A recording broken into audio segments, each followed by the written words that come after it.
ನಮಸ್ಕಾರ ವೀಕ್ಷಕರೇ, ಶುಭೋದಯ ಕರ್ನಾಟಕ 2ನೇ ಆವೃತ್ತಿಗೆ ಪ್ರೀತಿಯ ಸ್ವಾಗತ. ಇಂದು ಮಾರ್ಚ್ 15 ವಿಶ್ವ ಗ್ರಾಹಕ ಹಕ್ಕುಗಳ ದಿನಾಚರಣೆ. ಸ್ನೇಹಿತರೆ, ವಿಶ್ವದಲ್ಲಿರುವಂತಹ ಪ್ರತಿಯೊಬ್ಬರು ಕೂಡ ಒಂದಲ್ಲ ಒಂದು ರೀತಿಯಲ್ಲಿ ಗ್ರಾಹಕರಾಗಿರ್ತಾರೆ. ಗ್ರಾಹಕರಾದರೂ ಉತ್ತಮ ಗುಣಮಟ್ಟದ ಸೇವೆ ಮತ್ತು ವಸ್ತುಗಳನ್ನು ಪಡೆಯಲಿಕ್ಕೆ ಅರ್ಹರಾಗಿರ್ತಾರೆ. ಈ ನಿಟ್ಟಿನಲ್ಲಿ ಈ ಒಂದು ವಿಶ್ವ ಗ್ರಾಹಕ ಹಕ್ಕುಗಳ ದಿನಾಚರಣೆಯನ್ನು ಆಚರಿಸಲಾಗ್ತಾ ಇದೆ. ಮೊದಲು ಇದು 1983ರಲ್ಲಿ ವಿಶ್ವಸಂಸ್ಥೆ ಮೂಲಕ ಅಳವಡಿಸಿಕೊಳ್ಳಲಾಗುತ್ತೆ. ಅಂದಿನಿಂದ ಪ್ರತಿ ವರ್ಷ ಮಾರ್ಚ್ 15ನೇ ತಾರೀಕು ವಿಶ್ವ ಗ್ರಾಹಕ ಹಕ್ಕುಗಳ ದಿನವನ್ನು ಆಚರಿಸಲಾಗುತ್ತೆ. ಮತ್ತು ನಾವು ಗ್ರಾಹಕರಾಗಿ ಅರಿಯಬೇಕಾದ ಅಂಶ ಏನಪ್ಪ ಅಂತ ಹೇಳಿದರೆ, ಗುಣಮಟ್ಟದ ವಸ್ತುಗಳನ್ನು ಸೇವೆಗಳನ್ನು ಪಡೆಯಲು ಪ್ರತಿಯೊಬ್ಬರು ಕೂಡ ಅರ್ಹರಾಗಿರ್ತಾರೆ. ಅಕಸ್ಮಾತ್ ಇದರಲ್ಲಿ ಏನಾದರೂ ಕೂಡ ವ್ಯತ್ಯಯ ಆದಾಗ ಗ್ರಾಹಕರೇ ನೇರವಾಗಿ ಗ್ರಾಹಕ ಕೋರ್ಟ್ಗಳಿಗೆ, ನ್ಯಾಯಾಲಯಗಳಿಗೆ ಹೋಗ್ಬೋದಾಗಿದೆ. ಯಾವುದೇ ವಕೀಲರ ಅವಶ್ಯಕತೆ ಕೂಡ ಇರೋದಿಲ್ಲ. ಜೊತೆಗೆ ಪರಿಹಾರವನ್ನು ಪಡೆಯುವಂತಹ ಹಕ್ಕು ಕೂಡ ಪ್ರತಿ ಗ್ರಾಹಕರಿರುತ್ತೆ. ಈ ನಿಟ್ಟಿನಲ್ಲಿ ಈ ದಿನವನ್ನು ನಾವು ಆಚರಿಸಲಾಗುತ್ತೆ.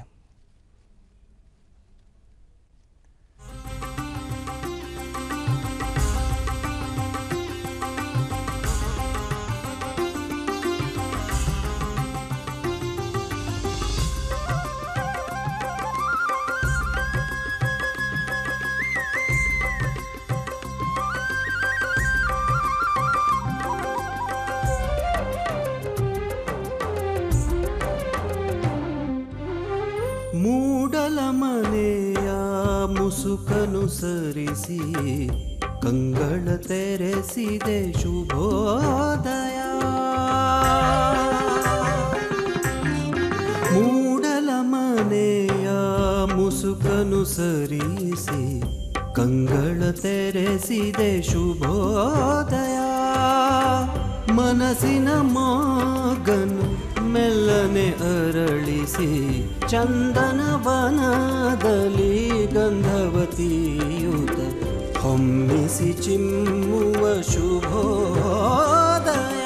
ಶುಭೋದಯ ಕರ್ನಾಟಕ, ಶುಭೋದಯ ಕರ್ನಾಟಕ, ಶುಭೋದಯ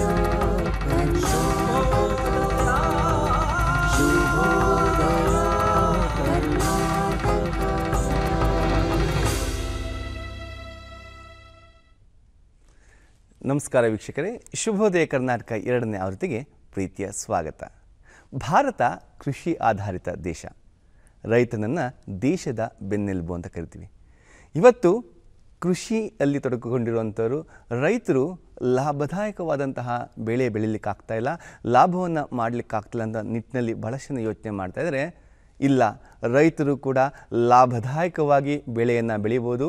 ಇವತ್ತು ಪ್ರಗತಿಪರ ರೈತರಾಗಿ ಹಲವಾರು ಲಾಭದಾಯಕ ಸಮಗ್ರ ಕೃಷಿಯನ್ನು ಅಳವಡಿಸ್ಕೊಳ್ಳೋದ್ರ ಜೊತೆಗೆ ಸಾವಯವ ಕೃಷಿಯನ್ನು ಅಳವಡಿಸ್ಕೊಳ್ಳೋದ್ರ ಜೊತೆಗೆ ಹೇಗೆ ಭತ್ತ, ತೆಂಗು ಹಾಗೆ ಹೈನುಗಾರಿಕೆ ಎಲ್ಲವನ್ನು ಕೂಡ ಬೆಳೆಯೋದ್ರ ಮೂಲಕ ರೈತ ಪ್ರಗತಿಪರ ಆಗ್ಬೋದು ಅಂತ ತೋರಿಸ್ಕೊಟ್ಟಂಥವ್ರು. ಅದರಲ್ಲೂ ಕೂಡ ಮಹಿಳಾ ರೈತರು ನಮ್ಮ ಜೊತೆಗಿದ್ದಾರೆ. ಬನ್ನಿ ಕಾರ್ಯಕ್ರಮಕ್ಕೆ ಪ್ರೀತಿಯಿಂದ ಸ್ವಾಗತಿಸೋಣ ಪ್ರಗತಿಪರ ಕೃಷಿ ಮಹಿಳೆ ಕಮಲಮ್ಮ ಅವ್ರನ್ನ. ನಮಸ್ಕಾರ, ಕಾರ್ಯಕ್ರಮಕ್ಕೆ ಪ್ರೀತಿಯ ಸ್ವಾಗತ. ಕಮಲಮ್ಮವರೇ, ನಿಮ್ಮ ಜೊತೆ ಮಾತನಾಡೋಣ. ಅದಕ್ಕಿಂತ ಮುಂಚೆ ಇವತ್ತಿನ ಒಂದೊಳ್ಳೆ ಮಾತನ್ನು ನೋಡ್ಕೊಂಬರೋಣ. ಹೌದು ಸರ್. ವೀಕ್ಷಕರೇ, ಇವತ್ತಿನ ಒಂದೊಳ್ಳೆ ಮಾತು. ನೇರ ಮಾತುಗಳೆಂದು ಬೇರೆ ಮನಸ್ಸುಗಳನ್ನು ಗೀರದಿರಿ, ಚುಚ್ಚದಿರಿ ಕ್ರೌರ್ಯದಿಂದ. ಯಾರೇ ಎದುರಿದ್ದರೂ ಮೀರದಿರೆ ಸಂಯಮವ, ದಾರಿ ಸುಗಮವೂ ಇಲ್ಲಿ ಭಾವದೇವ. ಇದರ ಅರ್ಥ, ಕೆಲವರಿಗೆ ಸಾತ್ವಿಕತೆಯ ಅಹಂಕಾರ, ನಾನು ನೇರ ಮಾತಿನ ಮನುಷ್ಯ ಎಂದು ಕಟು ನುಡಿಯಾಡಿ ಬೇರೆಯವರ ಮನಸ್ಸನ್ನು ಚುಚ್ಚುತ್ತಾರೆ. ಆದರೆ ಎದುರು ಎಂಥವರೇ ಇದ್ದರೂ ಸಂಯಮದಿಂದ ಮಾತನಾಡಿದರೆ ಮಾತ್ರ ನಮ್ಮ ದಾರಿಯು ಸುಗಮವಾಗುತ್ತದೆ.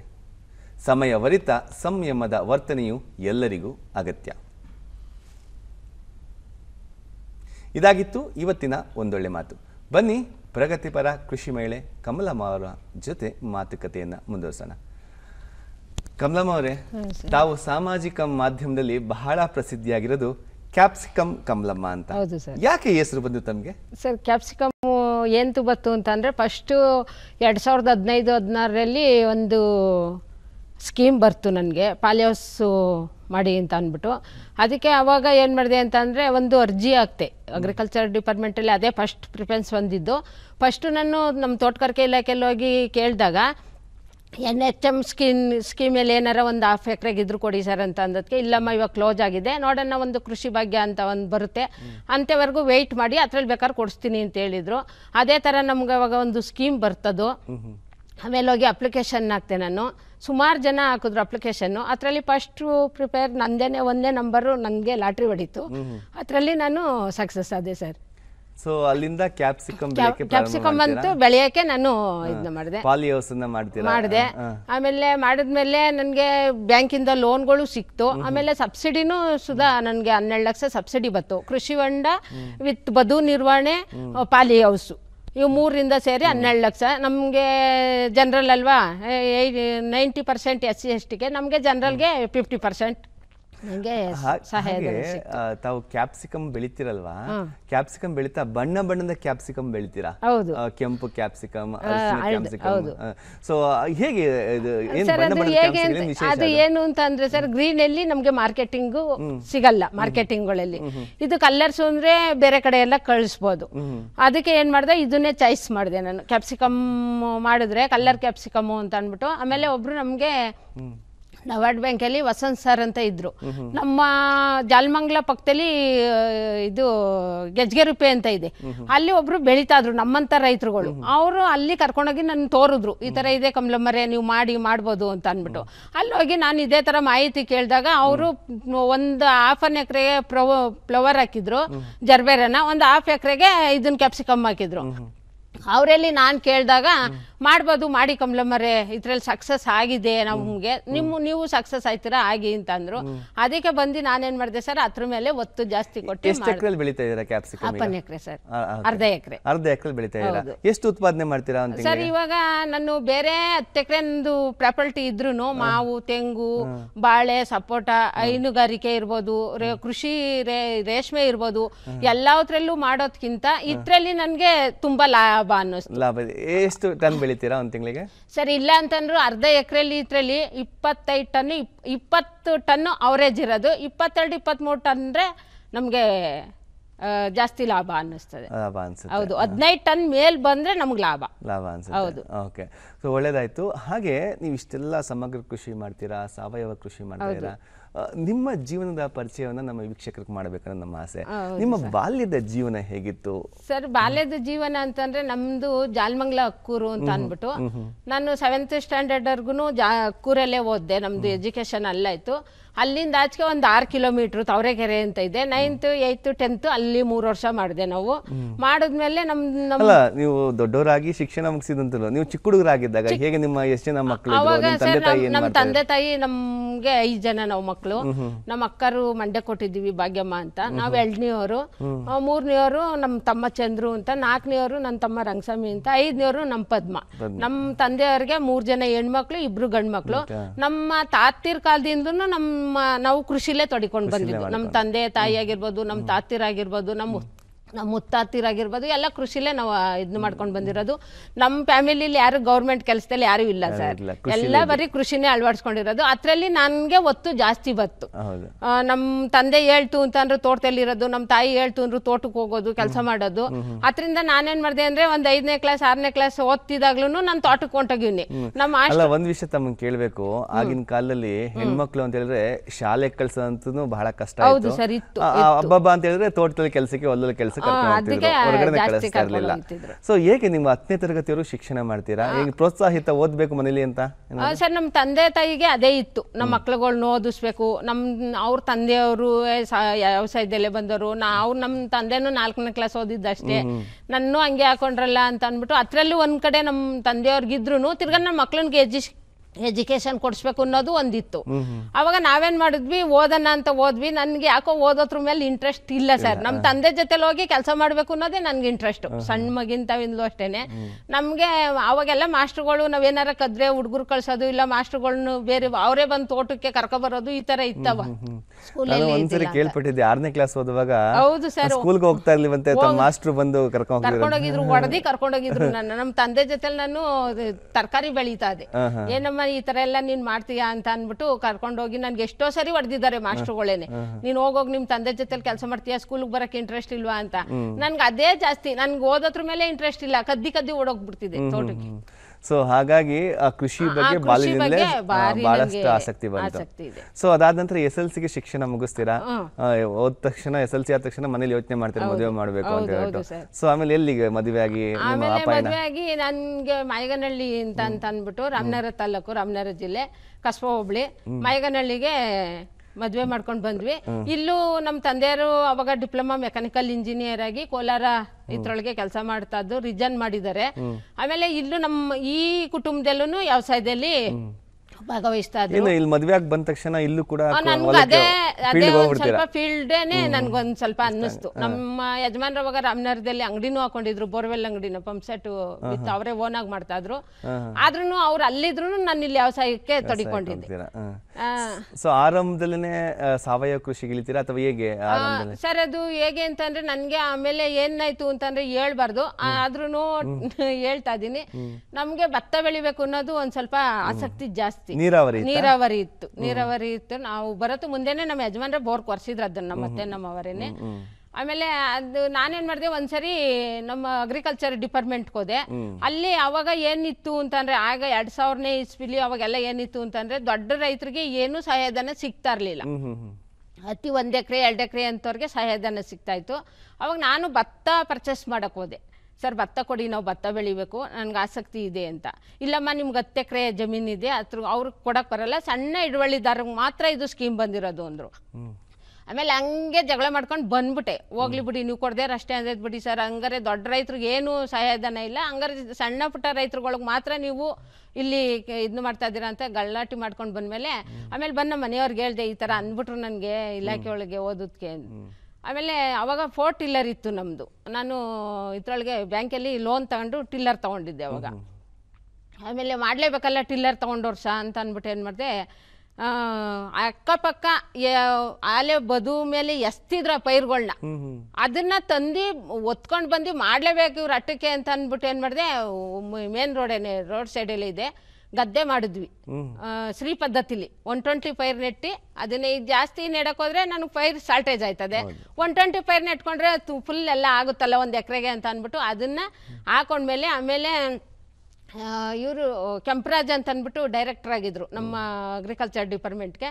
ಅವರು ಬಂದು ಯಾರೋ ಹೇಳಿದ್ದಾರೆ, ಈ ಥರ ಗಲಾಟೆ ಮಾಡ್ಕೊಂಡು ಹೋಗಿದ್ದಾರೆ ಅಯ್ಯಮ್ಮ, ಭತ್ತ ಬೆಳೆದಿದ್ದಾರೆ ನೋಡಿ ಹೋಗಿ ಅವ್ರ ತೋಟದಲ್ಲಿ, ಕೊಡದೆ ಕಳಿಸಿದ್ದೀರಾ ನೀವು, ಅಲ್ಲಿ ಇಲ್ಲಿ ತೋಟದಲ್ಲಿ ಎತ್ಕೊಂಡು ಬಂದು ಅವ್ರ ಬದುವ ಮೇಲೆ ಇರೋದನ್ನೆಲ್ಲ ಎತ್ಕೊಬಂದು ಮಾಡಿದ್ದಾರೆ ಅಂತ.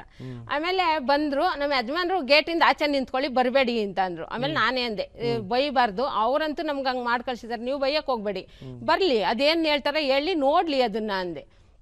ಆಮೇಲೆ ನೋಡ್ಬಿಟ್ಟು ಅವ್ರೇನು ಹೇಳಿದ್ರು, ಚೆನ್ನಾಗಿ ಮಾಡಿದ್ಯಮ್ಮ, ನಮ್ಗೆ ಕೊಡಲಿಲ್ಲ ಅಂದ್ರೆ ನಮ್ಗೊಂದು ಗಮನಕ್ಕೆ ಮುಟ್ಟಿಸ್ಬೇಕಾಯ್ತು, ನೀವು ವಾಪಸ್ ಬಂದ್ಬಿಟ್ಟಿದ್ದೀರಾ, ಹೇಳಲಿಲ್ಲ ನನಗೆ ಗೊತ್ತಾಗಿಲ್ಲ, ಈಗ ಹೇಳಿದ್ರು ರೈತರುಗಳೆಲ್ಲ ಅಂದರು.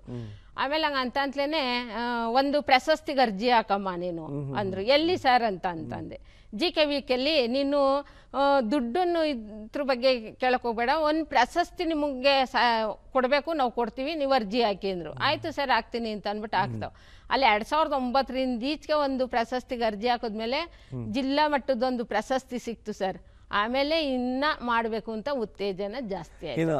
ಭತ್ತ ಬೆಳೆದಿದ್ದಕ್ಕೆ ಪ್ರಶಸ್ತಿ. ಹೌದು 2009ರಲ್ಲಿ ಭತ್ತ ಬೆಳೆದಕ್ಕೆ ಒಂದು ಪ್ರಶಸ್ತಿ ಸಿಕ್ತು ನನಗೆ GKVK ಹೆಬ್ಬಳದಲ್ಲಿ. ಆಮೇಲೆ ಎಲ್ಲಾ ಕಡೆಗೂ ಟ್ರೈನಿಂಗ್ಗಳಿಗೆ ಅದು ಪ್ರಶಸ್ತಿ ಸಿಕ್ಕಿದ್ಮೇಲೆ ನಾನು ಎಲ್ಲಾ ಕಡೆಗೂ ಟ್ರೈನಿಂಗ್ ತಗೊಳಕ್ಕೆ ಇದನ್ನ ಮಾಡಿದೆ. ನಮ್ಮ ಅಗ್ರಿಕಲ್ಚರ್ ಡಿಪಾರ್ಟ್ಮೆಂಟ್ ಆಗಿರ್ಬೋದು, ತೋಟಗಾರಿಕೆ ಇರ್ಬೋದು, ರೇಷ್ಮೆ ಇಲಾಖೆ ಇರ್ಬೋದು, ಎಲ್ಲ ನಮಗೆ ಟ್ರೈನಿಂಗ್ ಕೊಟ್ಟು ಎಲ್ಲೆಲ್ಲಿ ಹಿಂಗೆ ಪ್ರೋಗ್ರಾಮ್ ಅಲ್ಲೆಲ್ಲ ಕರ್ಕೊಂಡೋಗಿ ಟ್ರೈನಿಂಗ್ ಕೊಡಿಸಿ ಮುಂದೆ ಈ ತರ ಬೆಳೆಯಕ್ಕೆ ನನಗೆ ಯಾವುದೇ ನಾವು ಕೆಲಸ ಮಾಡ್ಬೇಕಂತ ಹೇಳಿದ್ರೆ ತರಬೇತಿ ಬಹಳ ಮುಖ್ಯ. ಹೌದು ಸರ್, ನಾನು ಅದೇ ಹೇಳ್ತೀನಿ ಮಕ್ಳುಗಳಿಗೆ, ಥಿಯರಿನೂ ಇರಬೇಕು, ಪ್ರಾಕ್ಟಿಕಲ್ಲು ಇರಬೇಕು. ನಾವು ಜಮೀನಲ್ಲಿ ಮಾಡಬೇಕು, ತಿರ್ಗಾ ನಾವು ತರಬೇತಿನೂ ತಗೋಬೇಕು, ಅದೇ ಮೇನು ಅಂತ ಎಲ್ಲರೂ. ಆರಂಭದಲ್ಲಿ ನೀವು ಪಡ್ಕೊಂಡ ತರಬೇತಿ, ಪ್ರಾರಂಭದಲ್ಲಿ ಯಾವ ತರಬೇತಿ ಪಡ್ಕೊಂಡ್ರಿ ಸರ್? ಸಮಗ್ರ ಕೃಷಿ ಬೇಸಾಯನೇ ತಗೊಂಡಿದ್ದು GKVKಲ್ಲಿ. ನಾನು ಕೇಳಿದ್ದೆ ಅದು, ಸರ್ ನನಗೆ ನಾವು ಜಾಸ್ತಿ ಇದೆ ನಮ್ಗೆ ಜಮೀನು, ನಮ್ಗೆ ಸಮಗ್ರವಾಗೇ ನೀವು ತರಬೇತಿ ತಗೊಳ್ಳಿಂದೆ ತಗೊಂಡ್ರು. ಓಕೆ, ನಮ್ಮ ವೀಕ್ಷಕರಿಗೆ ಸಮಗ್ರ ಕೃಷಿ ಅಂದ್ರೆ ಏನು ಅಂತ ಹೇಳ್ಬೋದಾ? ಏನು ಸಮಗ್ರ ಕೃಷಿ ಅಂತ? ಸಮಗ್ರ ಕೃಷಿ ಅಂತ ಅಂದ್ರೆ ಸರ್, ಒಂದನ್ನೇ ಬೆಳೆ ಬೆಳೆದಿ ನಾವು ಜೀವನ ಮಾಡಕ್ ಆಗಲ್ಲ, ಕಷ್ಟ ಇದೆ. ಈಗಿನ ಇದ್ರಲ್ಲಿ ಮಾರ್ಕೆಟಿಂಗ್ ಅಲ್ಲಿ ಇರ್ಬೋದು, ಒಂದು ಇದ್ರೊಳಗಿರ್ಬೋದು, ಕಷ್ಟ ಇದೆ. ಅದಕ್ಕೆ ಏನ್ ಮಾಡ್ಬೇಕು ಅಂದ್ರೆ ಒಂದು 1/2 ಎಕರೆ ಆಗ್ಲಿ, ಅದು 1 ಎಕರೆ ಆಗ್ಲಿ, ಒಂದು 2 ಎಕರೆ ಇರಲಿ ಎಷ್ಟೇ ಇರಲಿ ಸಮಗ್ರವಾಗಿ ಒಂದು ಸೀಪೆ ಇರ್ಬೋದು, ಒಂದು ಸಪೋಟ ಇರ್ಬೋದು, ಒಂದು ತೆಂಗಿರ್ಬೋದು, ಮಾವಿರ್ಬೋದು ಹಾಕೊಳ್ಳುವಂಥದ್ದು. ತಿರ್ಗಾ ಅದ್ರ ಜೊತೆಲಿ ತಾವು ಚಿತ್ರದಲ್ಲಿ ಕೂಡ ಬರ್ತಾ ಇದೆ ಸಮಗ್ರ ಕೃಷಿಯಲ್ಲಿ ಅದು ಸಿರಿಧಾನ್ಯದ್ದು ಸರ್, ಸಾಮೆ ಅಂತ ಅನ್ಬಿಟ್ಟು ಹಾಕಿದ್ವಿ. ಆಮೇಲೆ ಜೇನು ಕೃಷಿ ಮಾಡಿದ್ದೀನಿ, ಇದು ಅಜೋಲ ಮಾಡಿದೀವಿ, ಎಲ್ಲ ಇದೆ ಸರ್. ಅದಕ್ಕೆ ನಾನು ಅದನ್ನೇ ಹೇಳ್ತೀನಿ. ಆಮೇಲೆ ಕೋಳಿ ಸಾಕಾಣಿಕೆ ಇರ್ಬೋದು, 2 ಕೂರಿ 2 ಮೇಕೆ ಎಲ್ಲದು ಒಂದು ಅಡಾಪ್ಟ್ ಮಾಡ್ಕೊಂಡ್ರೆ ನಾವು ಒಂದ್ರಲ್ಲಿ ಚಾನ್ಸ್ ಹೋಯ್ತು ಅಂದ್ರೆ ಇನ್ನೊಂದ್ರಲ್ಲಿ ಒಂದು ಆದಾಯ ಪಡ್ಕೋಬೋದಲ್ಲ ಅನ್ಬಿಟ್ಟು ಸಮಗ್ರವಾಗಿ ಮಾಡ್ಕೊಂಡು ಬಂದೆ. ಸಾಮಾನ್ಯವಾಗಿ ರೈತ ಅಂತ ಹೇಳಿದ್ರೆ ಭತ್ತ ರಾಗಿ ಏನೊಂದಕ್ಕೆ ಆಗ್ಬಿಟ್ಟು ಸರ್ ಫಸ್ಟ್ ನಾನು ಭತ್ತ ರಾಗಿಲೇ ಅಡಪ್ ಆಗಿದೆ. ಆಮೇಲೆ ಯಾವಾಗ ನನ್ಗೆ ಪಾಲಿ ಹೌಸ್ ಅಂತ ಮಾಡಿದ್ಮೇಲೆ ಅದನ್ನ ಒಂದ್ ಸ್ವಲ್ಪ ಕಮ್ಮಿ ಮಾಡ್ಬಿಟ್ಟು ಇವಾಗ ಒತ್ತು ಜಾಸ್ತಿ. ಈ ಒಂದೇ ಬೆಳೆ ಬೆಳೆಯೋದಕ್ಕಿಂತನೂ ಒಬ್ಬ ರೈತ ಸಮಗ್ರ ಕೃಷಿ ಮಾಡೋದಕ್ಕಿಂತನೂ ಹೇಗೆ ಮುಂದೆ ಬರ್ಬೋದು ಅಂತ ಹೇಳ್ತೀರಾ? ಸರಿ ಹೇಳ್ತೀನಿ. ನಾವು ಇವಾಗ ಒಂದೇ ಬೆಳೆ ಬೆಳ್ಕೊಂಡು ಹೋಗ್ತಾ ಇದ್ರೆ ಮಾರ್ಕೆಟಿಂಗ್ ಏನು ಸಿಗಲ್ಲ ಏನೂ. ಆಮೇಲೆ ಅದು ಇದಕ್ಕೆ ಇವಾಗ ಪರಿಸ್ಥಿತಿ ಏನಿದೆ ಅನ್ನೋದ್ರ ಬಗ್ಗೆ ಈಗ ಏರುಪೇರು ಆಗ್ತಾನೆ ಇರ್ತದೆ. ಮಳೆ ಇರಲ್ಲ, ಮಳೆ ಒಂದೊಂದ್ಸರಿ ಏಟ್ ಕೊಡ್ತದೆ. ಅದರಿಂದ ಏನು ಮಾಡಬೇಕು ಅಂತ ಅಂದ್ರೆ ಈಗ ಯಾವ್ದಾದ್ರು ಒಂದು ಹೋದ್ರೂ ಇನ್ನೊಂದು ಬೆಳೆಯಲ್ಲಿ ನಾವು ಸಕ್ಸಸ್ ಆಯ್ತೀವಿ ಅಂತ ಅನ್ನೋದ ರೈತ ಕಂಡ್ಕೋಬೇಕು. ಸೊ ಹಾಗಾಗಿ ಸಮಗ್ರ ಕೃಷಿಯಿಂದ ಲಾಭ ಸಾಧ್ಯ. ಹೌದು, ಲಾಭ ಇದೆ. ನಾನು ಎರೋಳಿನ ತೊಟ್ಟಿ ಮಾಡ್ಕೊಂಡು ಎರೋಳ ಸಾಕ್ತಾ ಇದ್ದೀನಿ, ಜೀವಾಮೃತ ಮಾಡ್ತಾ ಇದ್ದೀನಿ. ಆಮೇಲೆ ಬಯೋಡೈಜೆಸ್ಟರ್ ಮಾಡ್ಕೊಟ್ಟಿದ್ದಾರೆ ಅಗ್ರಿಕಲ್ಚರ್ ಇಂದ, ಅದನ್ನು ಸುಧಾ ಮಾಡ್ತಾ ಇದ್ದೀನಿ ನಾನು. ಪ್ರತಿಯೊಂದು ಈಗ ನಾವು ಅವತ್ತು ನಮ್ಮ ಇಲಾಖೆಯಿಂದ ಅಂದ್ರು ಅಂತ ಅನ್ಬಿಟ್ಟು ನಾನು ಹಿಂದೆ ಸರ್ದಿ ಮನೇಲಿ ಇದ್ದಿದ್ರೆ ಇವತ್ತು ಈ ತರ ನಾನು ಈ ಮಟ್ಟಕ್ಕೆ ಬರ್ತಿರ್ಲಿಲ್ಲ ಸರ್. ಹಾಗೆ ತಮ್ಮ ಕೃಷಿ ನೋಡಿ ತಮ್ಮ ಯಜಮಾನರು ಕೆಲಸ ಮಾಡ್ತಾ ಇರ್ತಾರೆ, ಹೌದು, ಅವರು ರಿಸೈನ್ ಮಾಡಿ ಬರ್ತಾರೆ, ಅದ್ರ ಬಗ್ಗೆ ಒಂಚೂರು ವಿವರಿಸಬಹುದಾ? ಸರ್ ಅವರು ಇವಾಗ್ಲೂ ಅಷ್ಟೇನೆ, ಅವರಿಂದಲೇ ನಮ್ಗೆ ಒತ್ತು ಜಾಸ್ತಿ. ಅವರು ಕೆಲಸ ಬಿಟ್ಟು ಬಂದ್ಮೇಲೆ ಇವಾಗ್ಲೂ ಮಕ್ಳುಗಳ್ಗೆ ಅದನ್ನೇ ಹೇಳ್ತಾರೆ, ನೀವು ಗೌರ್ಮೆಂಟ್ ಕೆಲಸ ತಗೊಂಡ್ರು ಏನು ಇಲ್ಲ ಪಾತ್ರಲ್ಲಿ, ನಮ್ಮ ಕೃಷಿನ ತೊಡಗಿಸ್ಕೊಂಡು ನಮ್ದ್ರಲ್ಲೇ ಆದಾಯ ಕಂಟ್ಕೊಳ್ಳಿ ನೀವು. ಅಲ್ಲಿ ಒಂದ್ ತಿಂಗಳೇ ಆಗಿರ್ಬೋದು, 2 ತಿಂಗಳೇ ಆಗಿರ್ಬೋದು, ಪೇಮೆಂಟ್ ಕಷ್ಟ ಇರುತ್ತೆ. ಇವಾಗ ಗೌರ್ಮೆಂಟ್ ಕಡೆಯಿಂದ ಇದು ಮಾಡ್ಬೇಕು ಅಂದ್ರೆ ನಮ್ಮ ತೋಟದಲ್ಲೇ ನಾವು 4 ಜನಕ್ಕೆ ಕೆಲಸ ಕೊಡೋವಂಥವ್ರಾಗಿ ನಾವೇ ಒಂದು ವ್ಯವಹಾರ ಮಾಡೋರಾಗಿ ನಮ್ದ್ರಲ್ಲೇ ನೀವು ಕಂಟ್ಕೊಂಡು ಇಲ್ಲೇ ಸಂಪಾದನೆ ಮಾಡ್ಕೊಳ್ಳಿ ಅಂತ ಅಂದ್ಬಿಟ್ಟು ಮಕ್ಳಿಗೆಲ್ಲ ಇವಾಗ ಅದೇನೆ. ನನ್ನ ಮಗನ BSc ಮಾಡವ್ರೆ, ಅವರು ಸುಧಾ ಮನೇಲೆ ಇತ್ಕೊಂಡು ಇವಾಗ ಎಲ್ಲ ಕೋಳಿ ಫಾರಂ ಮಾಡಿಸೋದು, ಪಾಲಿ ಹೌಸ್ ಮಾಡಿಸೋದು, ಈ ಕಡೆ ಒತ್ತು. ಅಂದ್ರೆ ನೀವು ಕೃಷಿ ಎಷ್ಟು ಚೆನ್ನಾಗಿ ಮಾಡ್ತಾ ಇರಿ ಅಂತ ಹೇಳಿದ್ರೆ ನಿಮ್ಮ ಯಜಮಾನ್ರು ತಿಂಗಳ ಸಂಬಳ ಕಾಯೋದ್ ಬೇಡ, ಬನ್ನಿ ನಮ್ಮ ಧರ್ಮಪತ್ನಿ ಜೊತೆ ಸೇರ್ಕೊಂಡು ಕೃಷಿನೇ ಮಾಡಿ ಅಂತ ಹೇಳಿ. ಈಗ ಅದೊಂದು ಸರಿ ಇವಾಗ ನಾವು ಕೃಷಿ ಮಾಡ್ತಾ ಇರೋದ್ರಿಂದ ಗಂಡು ಮಕ್ಳಿಗೆ ಈಗ ಹೆಣ್ಗಳು ಕೊಡ್ತಾ ಇಲ್ಲ, ಅದೊಂದು ಸಮಸ್ಯೆ ಆಗಿದೆ. ಇನ್ನೇನು ಇಲ್ಲ, ರೈತರ ಮಕ್ಳು ಅಂತ ಅಂದ್ಬಿಟ್ಟು ಒಂದ್ ಸ್ವಲ್ಪ ಇದನ್ನು ಮಾಡ್ತಿದ್ದಾರೆ. ನಮ್ಮ ಕೃಷಿಲಿ ತುಂಬಾ ಖುಷಿ ಇದೆ, ಕೃಷಿಲಿರೋ ಆದಾಯ ಮತ್ತೆ ಖುಷಿ ಎಲ್ಲೂ ಇಲ್ಲ. ಹೌದು. ಸೊ ಹಾಗೆ ಸಮಗ್ರ ಕೃಷಿ ಮಾಡ್ತಾ ಮಾಡ್ತಾ ನೀವು ಸಾವಯವ ಕೃಷಿಗೆ ಬರ್ತೀರಾ. ಹೇಗೆ ಸಾವಯವ ಕೃಷಿಯಿಂದ ಮಣ್ಣಿನ ಫಲವತ್ತತೆ ಹೇಗೆ ಜಾಸ್ತಿ ಆಗುತ್ತೆ ಸರ್? ಮಣ್ಣಿನ ಫಲವತ್ತತೆ ಅಂದ್ರೆ ಫಸ್ಟ್ ಪ್ರಿಫರೆನ್ಸ್ ಅಲ್ಲಿ ಫಸ್ಟ್ ವರ್ಷ ಏನು ಸಿಗಲ್ಲ ಸರ್, ಅಲ್ಪ ಸ್ವಲ್ಪ ಒಂದು 1/4 ಭಾಗ ಸಿಗುತ್ತೆ, 3/4 ಭಾಗ % ಹೋಗುತ್ತೆ. ಯಾಕೆ ನಾವು ಫಸ್ಟ್ DAP ವೀರ್ಯ ಹಾಕೊಂಡು ಬಂದಿರೋ ಅಂತ ಭೂಮಿ ಅದು ಪಳಗಿಸ್ಕೋಬೇಕು ಅಂದ್ರೆ ಒಂದ್ ಸ್ವಲ್ಪ ಕಷ್ಟ, 2 ವರ್ಷ 1 ವರ್ಷ ತಗೊಳುತ್ತೆ ಟೈಮ್. ಅವಾಗ ನಾವೇನ್ ಮಾಡಿದ್ವಿ ಅಂತಂದ್ರೆ ಅದನ್ನೇ ಕಮ್ಮಿ, ಈಗ DAP ಆಗಿರ್ಬೋದು ಕೂಡ ನೋಡ್ತಾ ಇದೀವಿ. ಸಾವಯವ ಕೃಷಿ ವಿಭಾಗದಲ್ಲಿ ಹೇಗೆ ಜಪಾನ್ ಮಾದರಿಯಲ್ಲಿ ಕಾಂಪೋಸ್ಟ್ ಗೊಬ್ಬರ ತಯಾರಿ ಮಾಡ್ತೀರಾ ನೋಡಿ, ಜೀವಾಮೃತ ಇರ್ಬೋದು, ಎರಳಿನ ತೊಟ್ಟಿಗಳು ಇರ್ಬೋದು, ಆಮೇಲೆ ಇದು ಎರಳ ಹಿಡ್ಕೊಂಡಿದ್ದೀನಿ ನೋಡಿ, ಎಲ್ಲ ಇದೆ. ಆ ತರ ಎಲ್ಲ ಮಾಡ್ಕೊಂಡು ಹೋಗ್ತಾ ಇದೀವಿ ನಾವು. ತುಂಬಾ ಖುಷಿ ನಮ್ಗೆ. ಓಕೆ, ಈಗ ಸಾವಯವ ಕೃಷಿ ಬಗ್ಗೆ ಸ್ವಲ್ಪ ವಿವರವಾಗಿ ಮಾತಾಡೋಣ. ಜೀವಾಮೃತ ಅಂತ ಹೇಳಿದ್ರೆ ಏನ್ ಜೀವಾಮೃತ ಅಂತ ಹೇಳಿ? ಜೀವಾಮೃತ ಅಂದ್ರೆ ಸರ್ ಗಂಧಲದಲ್ಲಿ ಮಾಡುವಂತದ್ದು. ಈಗ ಕೆಮಿಕಲ್ ನೋಡಿದ್ರೆ ನೀರು ಕೇಳುತ್ತೆ. ಹೌದು. ಈಗ ಯಾವ್ದಾರ ಬೇರೆ ಕಡೆ ನಾವು ಇದರಿಂದ ತಗೊಂಡ್ ಬಂದು ಹೊಡಿತು ಅಂತಂದ್ರೆ ಅದು ನೀರು ಜಾಸ್ತಿ ಕೇಳುತ್ತೆ. ಇದು ಜೀವಾಮೃತ ಅಂದ್ರೆ ಅಷ್ಟು ಕೇಳಲ್ಲ, ಇದು ಕಂಟ್ರೋಲ್ ಮಾಡುತ್ತೆ. ಏನು ಅಂತಂದ್ರೆ ನೀರ ಜಾಸ್ತಿ ಕೇಳೋ ಮಟ್ಟದಲ್ಲಿ ಇಲ್ಲ, ಭೂಮಿನ ಕಂಟ್ರೋಲ್ ಮಾಡಿ ಅದ್ದಲ್ಲಿ ಇಟ್ಕೊಳ್ಳೋ ಅಂತದ್ದು. ಅಂದ್ರೆ ಲಿಮಿಟೆಡ್ ವಾಟರ್ ಮಾಡಬಹುದು. ಸೊ ಹಾಗೆ ಆಮೇಲೆ ಇದು ಏನು ಬೇರೆ ಯಾವುದನ್ನು ಬೆಳೆಗೆ ಹಾನಿ ಆಗಲ್ಲ, ಹಾನಿಕರ ಇಲ್ಲ ಜೀವಾಮೃತ ಹಾಕೋದ್ರಿಂದ. ಸೊ ಹಾಗೆ ಎರೆಹುಳನ್ನ ಹೇಗೆ ಬೆಳೆಸ್ತೀರಾ? ಎರೆಹುಳಿಂದ ಹೇಗೆ ಗೊಬ್ಬರ ತಯಾರಿಸ್ತೀರಾ? ಸರಿ, ಎರೆಹುಳಿಂದ ಈಗ ಕಾಂಪೋಸ್ಟ್ ಗೊಬ್ಬರ ಅಂತಂದ್ರೆ ವೇಸ್ಟೇಜ್, ಈಗ ಕಸ ಇರ್ಬೋದು, ಅದಿರ್ಬೋದು, ಕಡ್ಡಿಗಳು ಇರ್ಬೋದು, ವೇಸ್ಟೇಜ್ ಆದಂಥ ಕಡ್ಡಿಗಳು, ಆಮೇಲೆ ಹೈನುಗಾರಿಕೆಯಲ್ಲಿ ಸಗಣಿ ಬರೋ ಅಂಥದ್ದು, ಅದನ್ನೆಲ್ಲ ತಗೊಂಡೋಗಿ ತೊಟ್ಟಿ ಮಾಡಿಸ್ತೀವಿ ನಾವು. ತೊಟ್ಟಿಗೆ ತಗೊಂಡೋಗಿ ನೋಡಲ್ ಮಾಡಿದೀನಿ ನೋಡಿ, ಆ ತರ ತೊಟ್ಟಿಗೆಲ್ಲ ಹಾಕ್ಬಿಟ್ಟು 6 ತಿಂಗಳು ಕೊಳೆಯುತ್ತೆ. ಅದು 6 ತಿಂಗಳು ಕೊಳೆಯೋದ್ಮೇಲೆ ಆ ತರ ಪೌಡ್ರ್ ಆಗುತ್ತೆ. ಆ ಪೌಡ್ರನ್ನ ತಗೊಂಡ್ ಬಂದು ನಾನು ಡೈರೆಕ್ಟ್ ಆಗಿ ಹಾಕ್ತೀನಿ. ಅದು DAP ಕೊಡೋ ಅಂತದ್ದ, ಇದು ಬೇಗ ಅರಳಿ ಹಾಕೊಡ್ತದೆ. ಸೊ ಹಾಗಾಗಿ ತಾವು ರೈತರಿಗೆ ಸಲಹೆ ಮಾಡ್ತೀರಾ, ರಾಸಾಯನಿಕ ಗೊಬ್ಬರನ ಕಡಿಮೆ ಮಾಡಿ. ಸೊ ಈ ರೀತಿ ಜೀವಾಮೃತ ಇರ್ಬೋದು, ಪಂಚಗವ್ಯ ಅಂದ್ರೆ ಏನು? ಪಂಚಗವ್ಯ ಅಂತ ಅಂದ್ರೆ ಅದನ್ನು ಹಂಗೆ ಸರ್, ಮೊಸರು ಇದೆಲ್ಲ ಹಾಕ್ಬಿಟ್ಟು ಮಾಡೋವಂಥದ್ದು. ಮೊಸರು, ಬೆಲ್ಲ ಎಲ್ಲ ಹಾಕ್ಬಿಟ್ಟು ಅದನ್ನು ಕೊಳೆ ಹಾಕ್ತೀನಿ. ಸೊ ಅದನ್ನ ಬಳಸಿ ಅದು ಯಾವ ಬೆಳೆಗೆ ಉಪಯೋಗಿಸ್ತೀರಾ ಪಂಚಗವ್ಯ? ಸರ್ ಇದು ಮಾವಿಗಿರ್ಬೋದು, ತೆಂಗಿರ್ಬೋದು, ಸಪೋಟ ಇರ್ಬೋದು, ಬಾಳೆಗಿರ್ಬೋದು, ನಾವು ಇವಾಗ ತರಕಾರಿ ಬೆಳೆ ಮೇನ್ ತರಕಾರಿ ಬೆಳೆಗಳಿಗೆಲ್ಲ ಹಾಕೊಳ್ಳೋ. ಬಟ್ ಆದ್ರೆ ನೀವು ಮೊಸರು ಬೆಲ್ಲ ಎಲ್ಲ ಹಾಕಿದಾಗ ಅದ್ರ ಪ್ರೊಡಕ್ಷನ್ ಕಾಸ್ಟ್ ಜಾಸ್ತಿ ಆಗಲ್ವಾ? ಏನಾಗಲ್ಲ ಸರ್, ಈಗ ನಾವು ಮಾರ್ಕೆಟಿಂಗ್ ಎಲ್ಲ ಪರ್ಚೇಸ್ ಮಾಡಿ ತರೋದ್ಕಿಂತ ಇದು ನಮ್ ಸ್ವಂತ ಮನೇಲಿ ಇರೋ ಅಂತದ್ದಲ್ವಾ. ಬೆಲ್ಲ ಏನು 50 ರೂಪಾಯಿಗೆಲ್ಲ 1 kg ಸಿಗುತ್ತೆ. ಮೊಸರು ಲೀಟ್ರ್ ತಗೊಂಡ್ ಬರ್ಬೋದು. ಮನೇಲೆ ಹೈನುಗಾರಿಕೆ ಇದ್ರೆ ಅವರೇ ಹಾಲು ಕಾಯಿಸ್ಬಿಟ್ಟು ಎಪ್ಪಾಕೊಂಡು ಮಾಡೋ ಅಂತದ್ದು.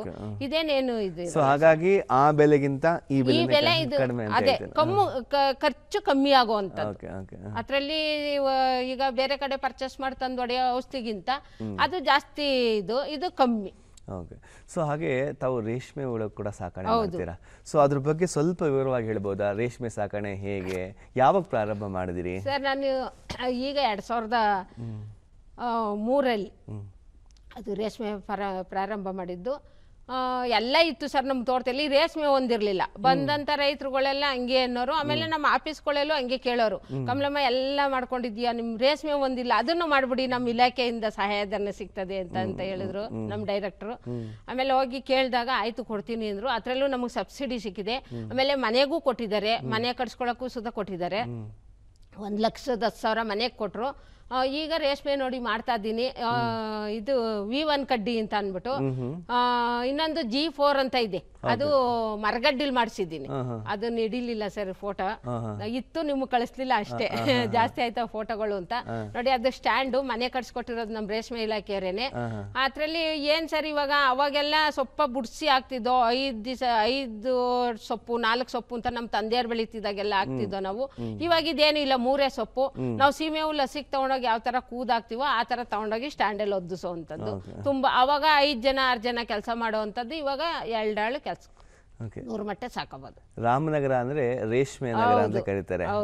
ಎಷ್ಟು ಎಕರೆಯಲ್ಲಿ ರೇಷ್ಮೆ ಬೆಳಿತೀರಾ? ರೇಷ್ಮೆ 2 ಎಕರೆಯಲ್ಲಿ. 2 ಎಕರೆಯಲ್ಲಿ ಬೆಳಿತೀರಾ?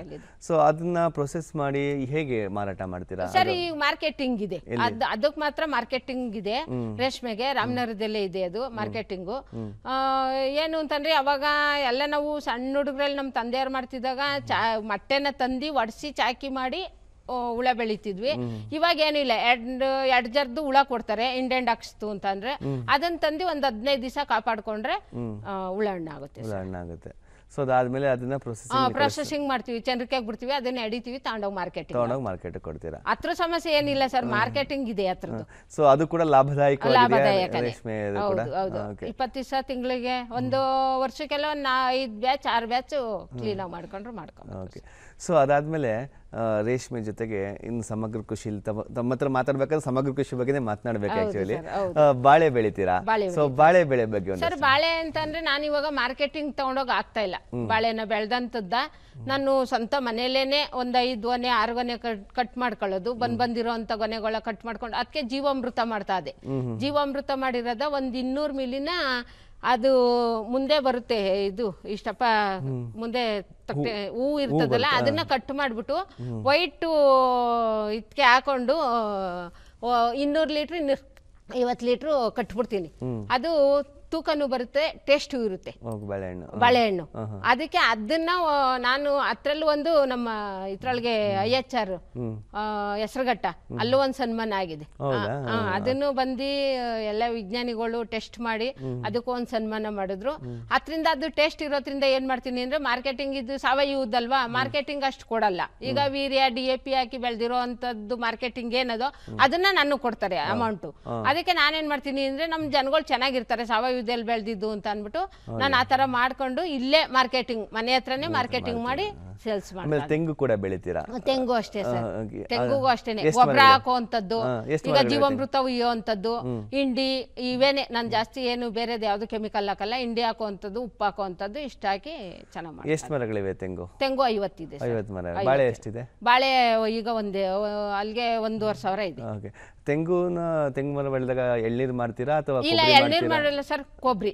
ಇವಾಗ್ಲೂ ನೋಡಿ ಸ್ಟಾಕ್ ನಿಮ್ಗೆ ತೋರ್ಲಿಲ್ಲ, ಫೋಟೋ ಕೊಡ್ಬೇಕಾಯ್ತು. ಇವಾಗ್ಲೂ ಸ್ಟಾಕ್ ಎಲ್ಲ ಎಣ್ಣೆ ಕಳಿಸ್ತಾ ಇದೀನಿ ನಾನು. ಇಲ್ಲೇ ಬೆಂಗಳೂರಲ್ಲಿ ಎಣ್ಣೆಗೆ ಡೈರೆಕ್ಟ್ ಆಗಿ ಎಣ್ಣೆಯವ್ರಿಗೆ ಹಾಕ್ತಾ ಇದೀನಿ. ಇಲ್ಲಿ ನಾನು ಮಾರ್ಕೆಟಿಂಗ್ ಕೇಳಿದಾಗ 50 ರೂಪಾಯಿ ಕೆಜಿ ಅಂತ ಅಂದ್ರೆ ಉಂಡೆದು. ಆಮೇಲೆ ಹೋಗಿ ಇಲ್ಲಿ ಬೆಂಗಳೂರಲ್ಲಿ ಕಾಂಟ್ಯಾಕ್ಟ್ ಮಾಡಿ ಹಿಡಿದಾಗ 100 ರೂಪಾಯಿ ಕೆಜಿ ಕೊಡ್ತೀನಿ, ನೀವು ಅದನ್ನೇ ಉಂಡೆನ ಎಲ್ಲ ಇದು ಮಾಡ್ಕೊಂಡು ಹೋಲ್ಡ್ ಮಾಡ್ಕೊಂಡು ತಗೊಬನ್ನಿ ಅಂದ್ರು. ಇವತ್ತು ಹೋಗ್ಬೇಕಾಯ್ತು. ಇವತ್ತು ಇಲ್ಲಿ ಪ್ರೋಗ್ರಾಮ್ ಇರೋದ್ರಿಂದ ನಾಳೆ ತಗೊಂಡೋಗಿ ಅಲ್ಲಿಗೆ ಆಗ್ತಾ ಇದೆ. ಹಣ್ಣುಗಳ ರಾಜ ಮಾವು ಅಂತ ಹೇಳ್ತಾರೆ. ಹೌದು ಸರ್. ಮಾವನ್ನು ಕೂಡ ಬೆಳಿತೀರಾ? ಹೌದು. ಮಾವಿನ ಹಣ್ಣಿನ ಬಗ್ಗೆ, ಬೆಳೆ ಬಗ್ಗೆ ಸ್ವಲ್ಪ ಮಾತಾಡಿ. ಮಾವಿನ ಬೆಳೆದು ಅಂತಂದ್ರೆ ಅವಾಗೆಲ್ಲ ನಮ್ಮ ತಾತರು ನಮ್ಮ ಯಜಮಾನ್ರು ಅವಾಗೆಲ್ಲ ಸಾಬ್ರುಗಳ್ಗೆ ಹಾಕ್ತಾಯಿದ್ರು. ನಮ್ಮೂರಲ್ಲೇ ಸಾಬ್ರುಗಳಿದ್ದಾರೆ, ಅಲ್ಲಿಗೆ ಹಾಕ್ತಿದ್ರು ಮರಗಳು. ಏನು 10,000 15,000 20,000 ಹಿಂಗೆ 2 ವರ್ಷ 3 ವರ್ಷ ತೋಟ ಹಾಕೋತಿದ್ರು. ನಾನು ನಮ್ಮ ತೋಟಗಾರಿಕೆ ಇಲಾಖೆಗೆ ಕಾಂಟ್ಯಾಕ್ಟ್ ತಗೊಂಡ್ಮೇಲೆ ಅವ್ರು ಹೇಳಿದ್ರು, ಕಮಲಮ್ಮರೇ ನೀವು ಸ್ವಂತನೇ ಮಾಡಬಾರ್ದು, ನೀವು ಈಗ ಸಾಬ್ರು ಕೊಟ್ಬಿಟ್ಟು ಎಲ್ಲ ಸುಮ್ಮನೆ ಮರಗಳಿಗೆ ಅಂತೆ ಔಷಧಿ ಇಂತೆ ಔಷಧಿ ಹೊಡೆದ್ಬಿಟ್ಟು ಎಲ್ಲ ಹಾನಿ ಆಯ್ತದೆ, ನೀವೇ ಡೈರೆಕ್ಟಾಗಿ ಈಗ ಸಾವಯವ ಮಾಡ್ತಾ ಇದ್ದೀರಲ್ಲ ಅದನ್ನೇ ಔಷಧಿ ಮಾಡ್ಕೊಂಡು ನೀವು ಯಾಕೆ ಮಾಡಬಾರ್ದು ಅಂದರು. ಆಮೇಲೆ ನಾನೇನು ಮಾಡಿದೆ, ಸರ್ ಆಯಿತು ಮಾಡ್ತೀನಿ ಅದನ್ನು ಒಂದು ಸ್ವಲ್ಪ ಮಾಹಿತಿ ಕೊಡಿ ಹಿಂದೆ. ಮಾಹಿತಿ ಕೊಡಿಸಿದ್ರು ನಮಗೆ. ಮಾಹಿತಿ ಕೊಡಿಸ್ಮೇಲೆ ಮನೆಗೂ ಈಗ ಸಹಾಯಧನಕ್ಕೆ ಈಗ ಏನೇ ಪಾತಿಗಳು ಮಾಡಬೇಕು ಅಂತ ಅಂದರು ನರೇಗಾದಲ್ಲಿ ಅದಕ್ಕೂ ಸಹಾಯಧನ ಕೊಡ್ತಾರೆ. ಆಮೇಲೆ ಒಂದು ಮನೇನೂ ಕಟ್ಸ್ಕೊಟ್ರು ನಮಗೆ. ಫಸ್ಟು ಅಲ್ಲಿ ರಾಮನಗರ ಜಿಲ್ಲೆಗೆ ಮನೆ ಆಗಿದ್ದು ನನಗೆ. ಅಲ್ಲಿ ಹತ್ರಲ್ಲೂ ಮನೆಗೆ 1.5 ಲಕ್ಷ ಕೊಟ್ಟರು. ಈಗ ಬಂದು ಕೇಳ್ತಿದ್ದಾರೆ 1.5 ಲಕ್ಷ ರೂಪಾಯಿಗೆ ಆಗಲ್ಲ ಅಂತ. ಈಗೇನೆ 2 ಲಕ್ಷ ಏನೋ ಮಾಡಿದಾರಂತೆ ರೈತರುಗಳಿಗೆ. ಅದರಿಂದ ಅದ್ರದ್ದು. ಆಮೇಲೆ ಮಾರ್ಕೆಟಿಂಗ್ ಏನ್ ಸಮಸ್ಯೆ ಇತ್ತು ನನಗೆ. ಮಾರ್ಕೆಟಿಂಗ್ ತಗೊಂಡೋಗಿ ಮಾರ್ಕೆಟ್ ಮಾವಿಗೆ ಮನೆ ಕಟ್ಸ್ಕೊಟ್ಟಿದ್ರು ಶೇಖರಣೆ ಮಾಡಕ್ಕೆ ಏನಾಗುತ್ತೆ ಅಂತಂದ್ರೆ ಬೆಲೆ ಇಲ್ಲ ಅಂದಾಗ ಹೌದು. ಆಮೇಲೆ ಮಳೆ ಊದಾಗ ಅಲ್ಲಿ ಕಾಯಿ ಮೇಲೆ ಹನಿ ಏನಾರ ಬಿದ್ರೆ ಅದು ವೇಸ್ಟ್ ಆಗುತ್ತೆ. ಅದರಿಂದ ನೀವು ಇಲ್ಲಿ ಇಟ್ಕೊಳ್ಳಿ, ಮಳೆ ಬಿದ್ದಂತ ಟೈಮ್ನಲ್ಲಿ ನೀವು ಕಾಯಿ ಇಳಿಸುವಾಗ ತಗೊಂಡಾಗಲ್ಲಿ ಶೇಖರಣೆ ಮಾಡ್ಕೊಳ್ಳಿ. ಆಮೇಲೆ ಅದು ಪ್ಯಾಕಿಂಗ್ ಮಾಡಿ ತೊಳಿರಿ ಅನ್ಬಿಟ್ಟು ತೊಟ್ಟಿ ಗಿಟ್ಟಿ ಎಲ್ಲ ಮಾಡಿಸ್ಕೊಟ್ಟಿದ್ದಾರೆ. ಅದು ನನಗೆ ತುಂಬಾ ಅನುಕೂಲ ಆಯ್ತು. ಇವಾಗ ಮ್ಯಾಂಗೋ ಬೋಲ್ಡ್ ಅಲ್ಲಿ ನಮ್ಗೆ ಪ್ಯಾಕ್ ಏನಾರ ಬೇಕು ಅಂತ ಅಂದ್ರೆ ಅಲ್ಲಿಂದ ಕಳಿಸ್ಕೊಡ್ತಾರೆ. ಒಂದು ಫೋಟೋ ಕಾಣ್ತಾ ಇದೀವಿ, ಧಾನ್ಯ ಶೇಖರಣೆ ಮಾಡೋದ್ರ ಬಗ್ಗೆ ಬಂದಿದೆ. ಕೃಷಿದು. ಹೌದು. ಮತ್ತೆ ಕೆಂಪು ದಂಟಿನ ಉಪಯೋಗದ ಬಗ್ಗೆ ಅದು ಮೌಲ್ಯವರ್ಧನೆ ಮಾಡ್ತಾ ಇದ್ದೀನಿ. ಸೊ ತಾವು ವಿಜ್ಞಾನಿಗಳೊಂದಿಗೆಲ್ಲ ಸಂವಾದದಲ್ಲಿ ಭಾಗವಹಿಸಿದ್ದೀರಾ? ಸೊ ಮಾವಿನ ಬಗ್ಗೆ ಮಾತನಾಡ್ತೇವೆ. ಸೊ ಶೇಖರಣೆ ಮಾಡಿದಾಗ ಮಳೆಯಿಂದ ರಕ್ಷಣೆ ಮಾಡಬಹುದು. ಸೊ ಈ ಕೃಷಿಯಲ್ಲಿ ರೈತರು ಏನ್ ಮಾಡ್ತಾರೆ ಅಂದ್ರೆ ನೀವು ಹೇಳ್ದಂಗೆ ಮರನೇ ಕೊಟ್ಬಿಡ್ತಾರೆ, 1 ವರ್ಷಕ್ಕೆ ಇಷ್ಟು ಅಂತ ಕೊಡ್ತಾರೆ. ಅಲ್ಲಿ ಲಾಭದಾಯಕ ಸಿಗಲ್ಲ. ನಮ್ ರೈತರು ಮಾಡ್ತಾ ಇರೋದೇ ಅಲ್ಲಿ ಸರ್, ಎಡವು ಬೀಳ್ತಾ ಇರೋದೇ ಅಲ್ಲಿ. ಏನೇ ಬೆಳೆದಂತ ಬೆಳೆಗೆ ಮಾರ್ಕೆಟಿಂಗ್ ಸಿಗ್ತಾ ಇಲ್ವಲ್ಲ ಅನ್ನೋದು ತಗೊಂಡೋಗಿ ಅರ್ಧಕ್ಕರ್ಧ ಹಾಕೋದು, ಮನೆಗೆ ಬರೋದು. ನನ್ಗೆ ಏನು ಸಿಗಲ್ಲ ಕೇಳಿದ್ರೆ. ಈ ತರ ಎಲ್ಲ ಮಾಡ್ಕೊಂಡ್ರೆ ನಾನು ಅದನ್ನೇ ಹೇಳ್ತಾ ಇದೀನಿ. ಬಂದಂತ ನಾನು ಅಲ್ಲಿ ನಮ್ಮ ತೋಟಕ್ಕೆ ಬಂದು ನೋಡೋ ಅಂತವ್ರಿಗೆಲ್ಲ ಅದನ್ನೇ ಹೇಳ್ತಾ ಇದೀನಿ. ಸರ್ ಒಂದನ್ನೇ ಅಡಾಪ್ಟ್ ಮಾಡ್ಕೋಬೇಡಿ, ಯಾವ್ದಾರ ಆಗ್ಲಿ ಸಮಗ್ರವಾಗಿ ಮಾಡ್ಕೊಳ್ಳಿ ನೀವು. ಅವಾಗ ಒಂದ್ರಲ್ಲಿ ಹೋದ್ರು ಒಂದ್ರಲ್ಲಿ ಸಿಗ್ತದೆ. ಯಾಕೆ ಲಾಭ ಇಲ್ಲ ಅಂತ ಯಾಕೆ ಹೇಳ್ತೀರಾ? ನಾನು ಲಾಭ ಇಲ್ಲ ಅಂತ ಮನೇಲಿ ಇದ್ದೀರಾ ಹಿಂಗ್ ಮಾಡಕ್ ಆಯ್ತಿತ್ತ? ಯಾವ್ದಾರು ಒಂದು ಟ್ರೈ ಮಾಡ್ರಿ ಅಂತ ಅದನ್ನೇ ಹೇಳ್ಕೊಡ್ತೀನಿ. ಮರಗಳಿವೆ ನಮ್ದು 150 ಇದೆ ದೊಡ್ಡ ಮರ ಸರ್. 150 ಮರಗಳಿವೆ. ತೆಂಗಿಗಿಂತ ಅದೇ ಜಾಸ್ತಿ. ಅದೇ ಜಾಸ್ತಿ ಅದು ಅಂತಂದ್ರೆ ನಮ್ ತಾತಾರ ಹಾಕಿದವು. ಇವಾಗ ನಾನು ಬಂದ್ಮೇಲೆ ಹಾಕೊಂಡಿದ್ದೀನಿ. ಅದ್ ಜಾಸ್ತಿ ಇದೆ. ಆಮೇಲೆ ಹಂಗೆ ಮಾರ್ಕೆಟ್. ಆಮೇಲೆ ಇಲ್ಲಿ ನಮ್ಮ ತೋಟಗಾರಿಕೆ ಇಲಾಖೆ DD ಅವ್ರು ಏನ್ ಮಾಡಿದ್ರು ಅಂದ್ರೆ, ನೀವು ಜನಪದ ಲೋಕತ್ತವು ನಾವು ಸ್ಟಾಲ್ ಇಟ್ಕೊಡ್ತೀವಿ, ನೀವು ಅಲ್ಲಿ ಮಾಡಿ ಕಮಲಮ್ಮರೇ ಅಂದ್ರು. ಅದು ಸ್ಟಾಲಿನ ಫೋಟೋ ನಿಮ್ಗೆ ಹಾಕ್ಲಿಲ್ಲ, ಅದು ಮಾವಿನ ಹಣ್ಣಿಂದಿದೆ. ಈಗ ಮಾವಿನ ಹಣ್ಣಲ್ಲಿ ಯಾವ್ಯಾವ ತಳಿ ಇದೆ ತಮ್ಮ ತೋಟದಲ್ಲಿ? ಸರ್ ಬಾದಾಮಿ ಇದೆ, ಸೇಂದೂರ ಇದೆ, ರಸಪುರಿ ಇದೆ, ನೀಲಂ ಇದೆ, ತೋತಾಪುರಿ ಇದೆ, ಬೈಗನ್ಪಲ್ಲಿ ಇದೆ. ಎಲ್ಲದಕ್ಕೂ ಬೇರೆ ಬೇರೆ ಆರೈಕೆ ಮಾಡ್ಬೇಕಾ ಹೇಗೆ? ಇಲ್ಲ ಸರ್, ಎಲ್ಲ ಒಂದೇ. ಮಾವನಲ್ಲಿ ಯಾವ್ದು ಆರೈಕೆ ಅತ್ಕೆ ಇತ್ಕೆ ಅಂತ ಏನಿಲ್ಲ. ಈಗ ಮೊನ್ನೆ ಒಂದ್ ಸ್ವಲ್ಪ ತೋತಾಪುರಿ ಬಂದಿತ್ತು, ಈಗ ಅರ್ಲಿಯಾಗಿ ಬಂದ್ಬಿಟ್ಟಿತ್ತಲ್ಲ, ತಗೊಂಡೋಗಿ ಮೊನ್ನೆ ಹಾಕ್ಬಿಟ್ಟು ಬಂದೆ. ಒಂದು 3 ಕ್ರೇಟ್ ಸಿಕ್ಕಿತ್ತು. ಇನ್ಮೇಲೆ ಕೊಡಲ್ಲ, ನಾವೇ ಮಾರ್ಕೆಟಿಂಗ್ ಇವಾಗ ನಾವೇ ನೋಡ್ಕೊಂಡಿದೀವಲ್ಲ. ಸೊ ಮಾರ್ಕೆಟಿಂಗ್ ಬಗ್ಗೆ ತಮ್ಮದೇ ಆದಂತಹ ಅನೇಕ ವಿನೂತನ ಪ್ರಯತ್ನಗಳು ತಾವು ಮಾಡಿದೀರಾ. ಅದ್ರ ಬಗ್ಗೆ ಬಹಳಷ್ಟು ಮಾತನಾಡೋದಿದೆ, ಮಾತನಾಡೋಣ. ಅದಕ್ಕಿಂತ ಮುಂಚೆ ಈ ಒಂದು ಕಾರ್ಯಕ್ರಮದ ಒಂದು ಸಣ್ಣ ವಿರಾಮವನ್ನು ಪಡೆಯುವಂತ ಸಮಯ. ವೀಕ್ಷಕರೇ, ಈಗ ಒಂದು ಸಣ್ಣ ವಿರಾಮ. देखिए, जीवन के चक्र में उम्र ढलना एक आम सी बात होती है और इसका बहुत अच्छा उदाहरण आपके सामने इस समय बैठा आपसे बात कर रहा है। लेकिन ज़िंदगी के इस पड़ाव में कभी कभी ऐसा पल भी आता है जब आपको कुछ मदद की ज़रूरत पड़ती है, चाहे वो पारिवारिक हो, स्वास्थ्य संबंधी हो, आर्थिक हो, कोई विवाद हो या शोषण का मामला। लेकिन आपके इन सभी ज़रूरतों को देखते और समझते हुए भारत सरकार ने शुरू की है एक एल्डर लाइन, जहां आपको मिलेगा आपके सारे समस्याओं का समाधान। फोन नंबर है 14567। अब भले आपके बच्चे आपके साथ रहते हों या किसी दूसरे शहर में हों, ये है आपका अटूट सहारा। तो बस जिंदगी के उन सुनहरे लम्हों को संजो कर अपने आज को बेफिक्री से आप जिए, क्योंकि अब ओल्ड एज बनेगा गोल्डन एज। कैसे? 14567 याद रखिएगा।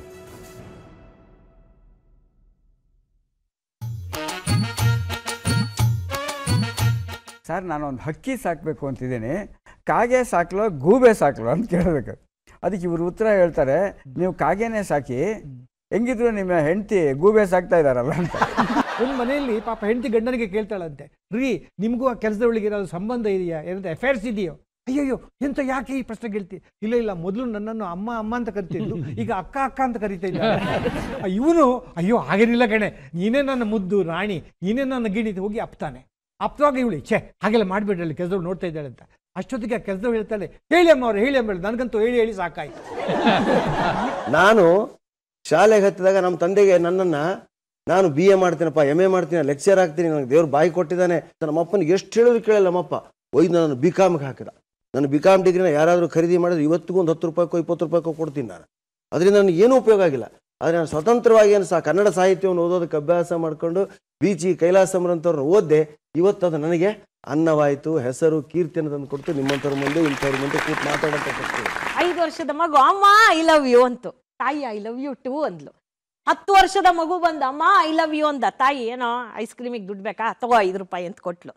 20 ವರ್ಷದ ಮಗ ಬಂದ ಅಮ್ಮ ಐ ಲವ್ ಯು ಅಂದ, ಏನಪ್ಪ ಆಗ್ಲೇ ಲವ್ಗೆ ಬಿದ್ಯಾ ಅಂದ್ಲು. ಅಮ್ಮಂಗೆ ಗೊತ್ತು, ಯಾಕೆಂದ್ರೆ ತಾಯಿ ಕರಳಿದ್ಲು. 25 ವರ್ಷದ ಮಗ ಬಂದ ಐ ಲವ್ ಯು ಅಂದ, ಗೊತ್ತಾಯ್ತು ಬಿಡು ಯಾವ ಹುಡುಗಿ ಅಂದ್ಲು.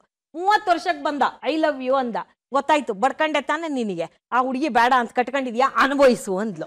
40 ವರ್ಷಕ್ಕೆ ಬಂದ ಐ ಲವ್ ಯು ಅಂದ, ನೀನು ಎಷ್ಟು ಐ ಲವ್ ಯು ಅಂದ್ರು ನಾನು ಮಾತ್ರ ವಿಲ್ಲನ್ನ ಸೈನ್ ಮಾಡ್ಕೊಡಲ್ಲಪ್ಪ, ನೀನು ಅನುಭವಿಸಿದ್ಯಾ ನೀನೇ ಅನುಭವಿಸು, ನಿನ್ನ ಆಯ್ಕೆ ಅಂದ್ಲು. ಮಕ್ಕಳ ಬದುಕಿಗೆ ಆದಷ್ಟು ತಂದೆ ತಾಯಿಗಳ ವಿಚಾರಗಳನ್ನ ಸೇರಿಸ್ಕೊಂಡು ಹೋದಾಗ ಏನಾಗುತ್ತೆ ಅಂದ್ರೆ ಆ ಮನೆ ನಿಜವಾಗಿ ನಂದನವನವಾಗುತ್ತೆ.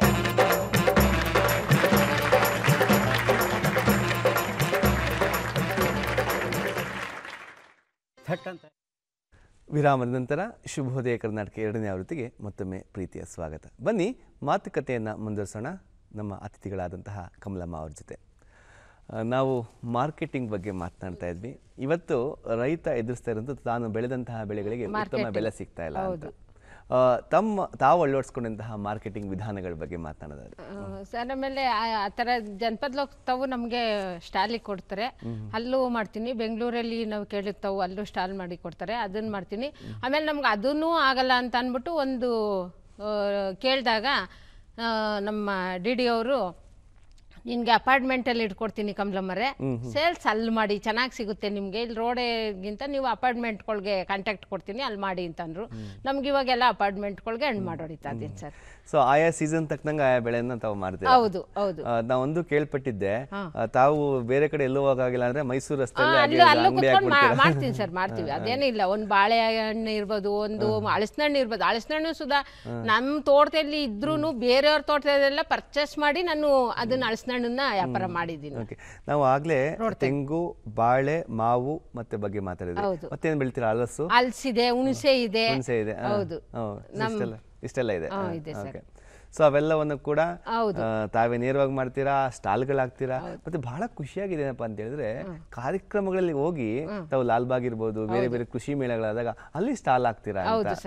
ಸರ್ಕಾರದ ಉತ್ತೇಜನವನ್ನು ಹೆಂಗ್ ಬಳಸ್ಕೊತಾ ಇದೀರಾ ಅಂತ ಸರ್ ನಮ್ಗೆ ಫೋನ್ ಮಾಡಿ ಹೇಳ್ತಾರೆ, ಈ ತರ ಇದೆ ಕಮಲಮ್ಮರೇ.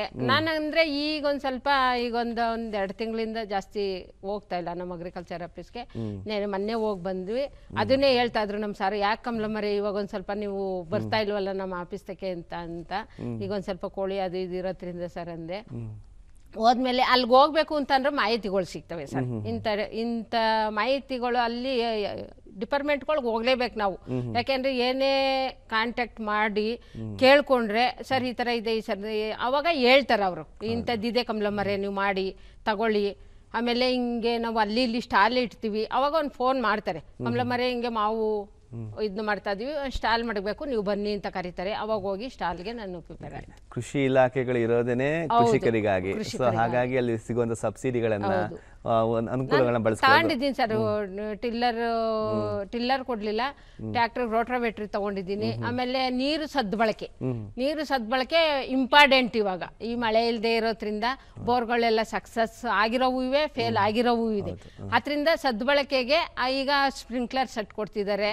ಆಮೇಲೆ ಈಗ ಯಾವ ಥರ ನೀರ ಹಿಡ್ದು ಇಟ್ಕೋಬೇಕು ನೀವು ಅನ್ನೋದ್ರ ಬಗ್ಗೆ ಕಮ್ಮಿ ಇದ್ರೊಳಗೆ ಮಾಡೋ ಅಂಥದ್ದು, ಅದಕ್ಕೆಲ್ಲ ಡ್ರಿಪ್ ಇರಿಗೇಷನ್ ಇದೆ, ಎಲ್ಲ ಪ್ರತಿಯೊಂದನ್ನು ಇವಾಗ ಕೊಡ್ತಿದ್ದಾರೆ.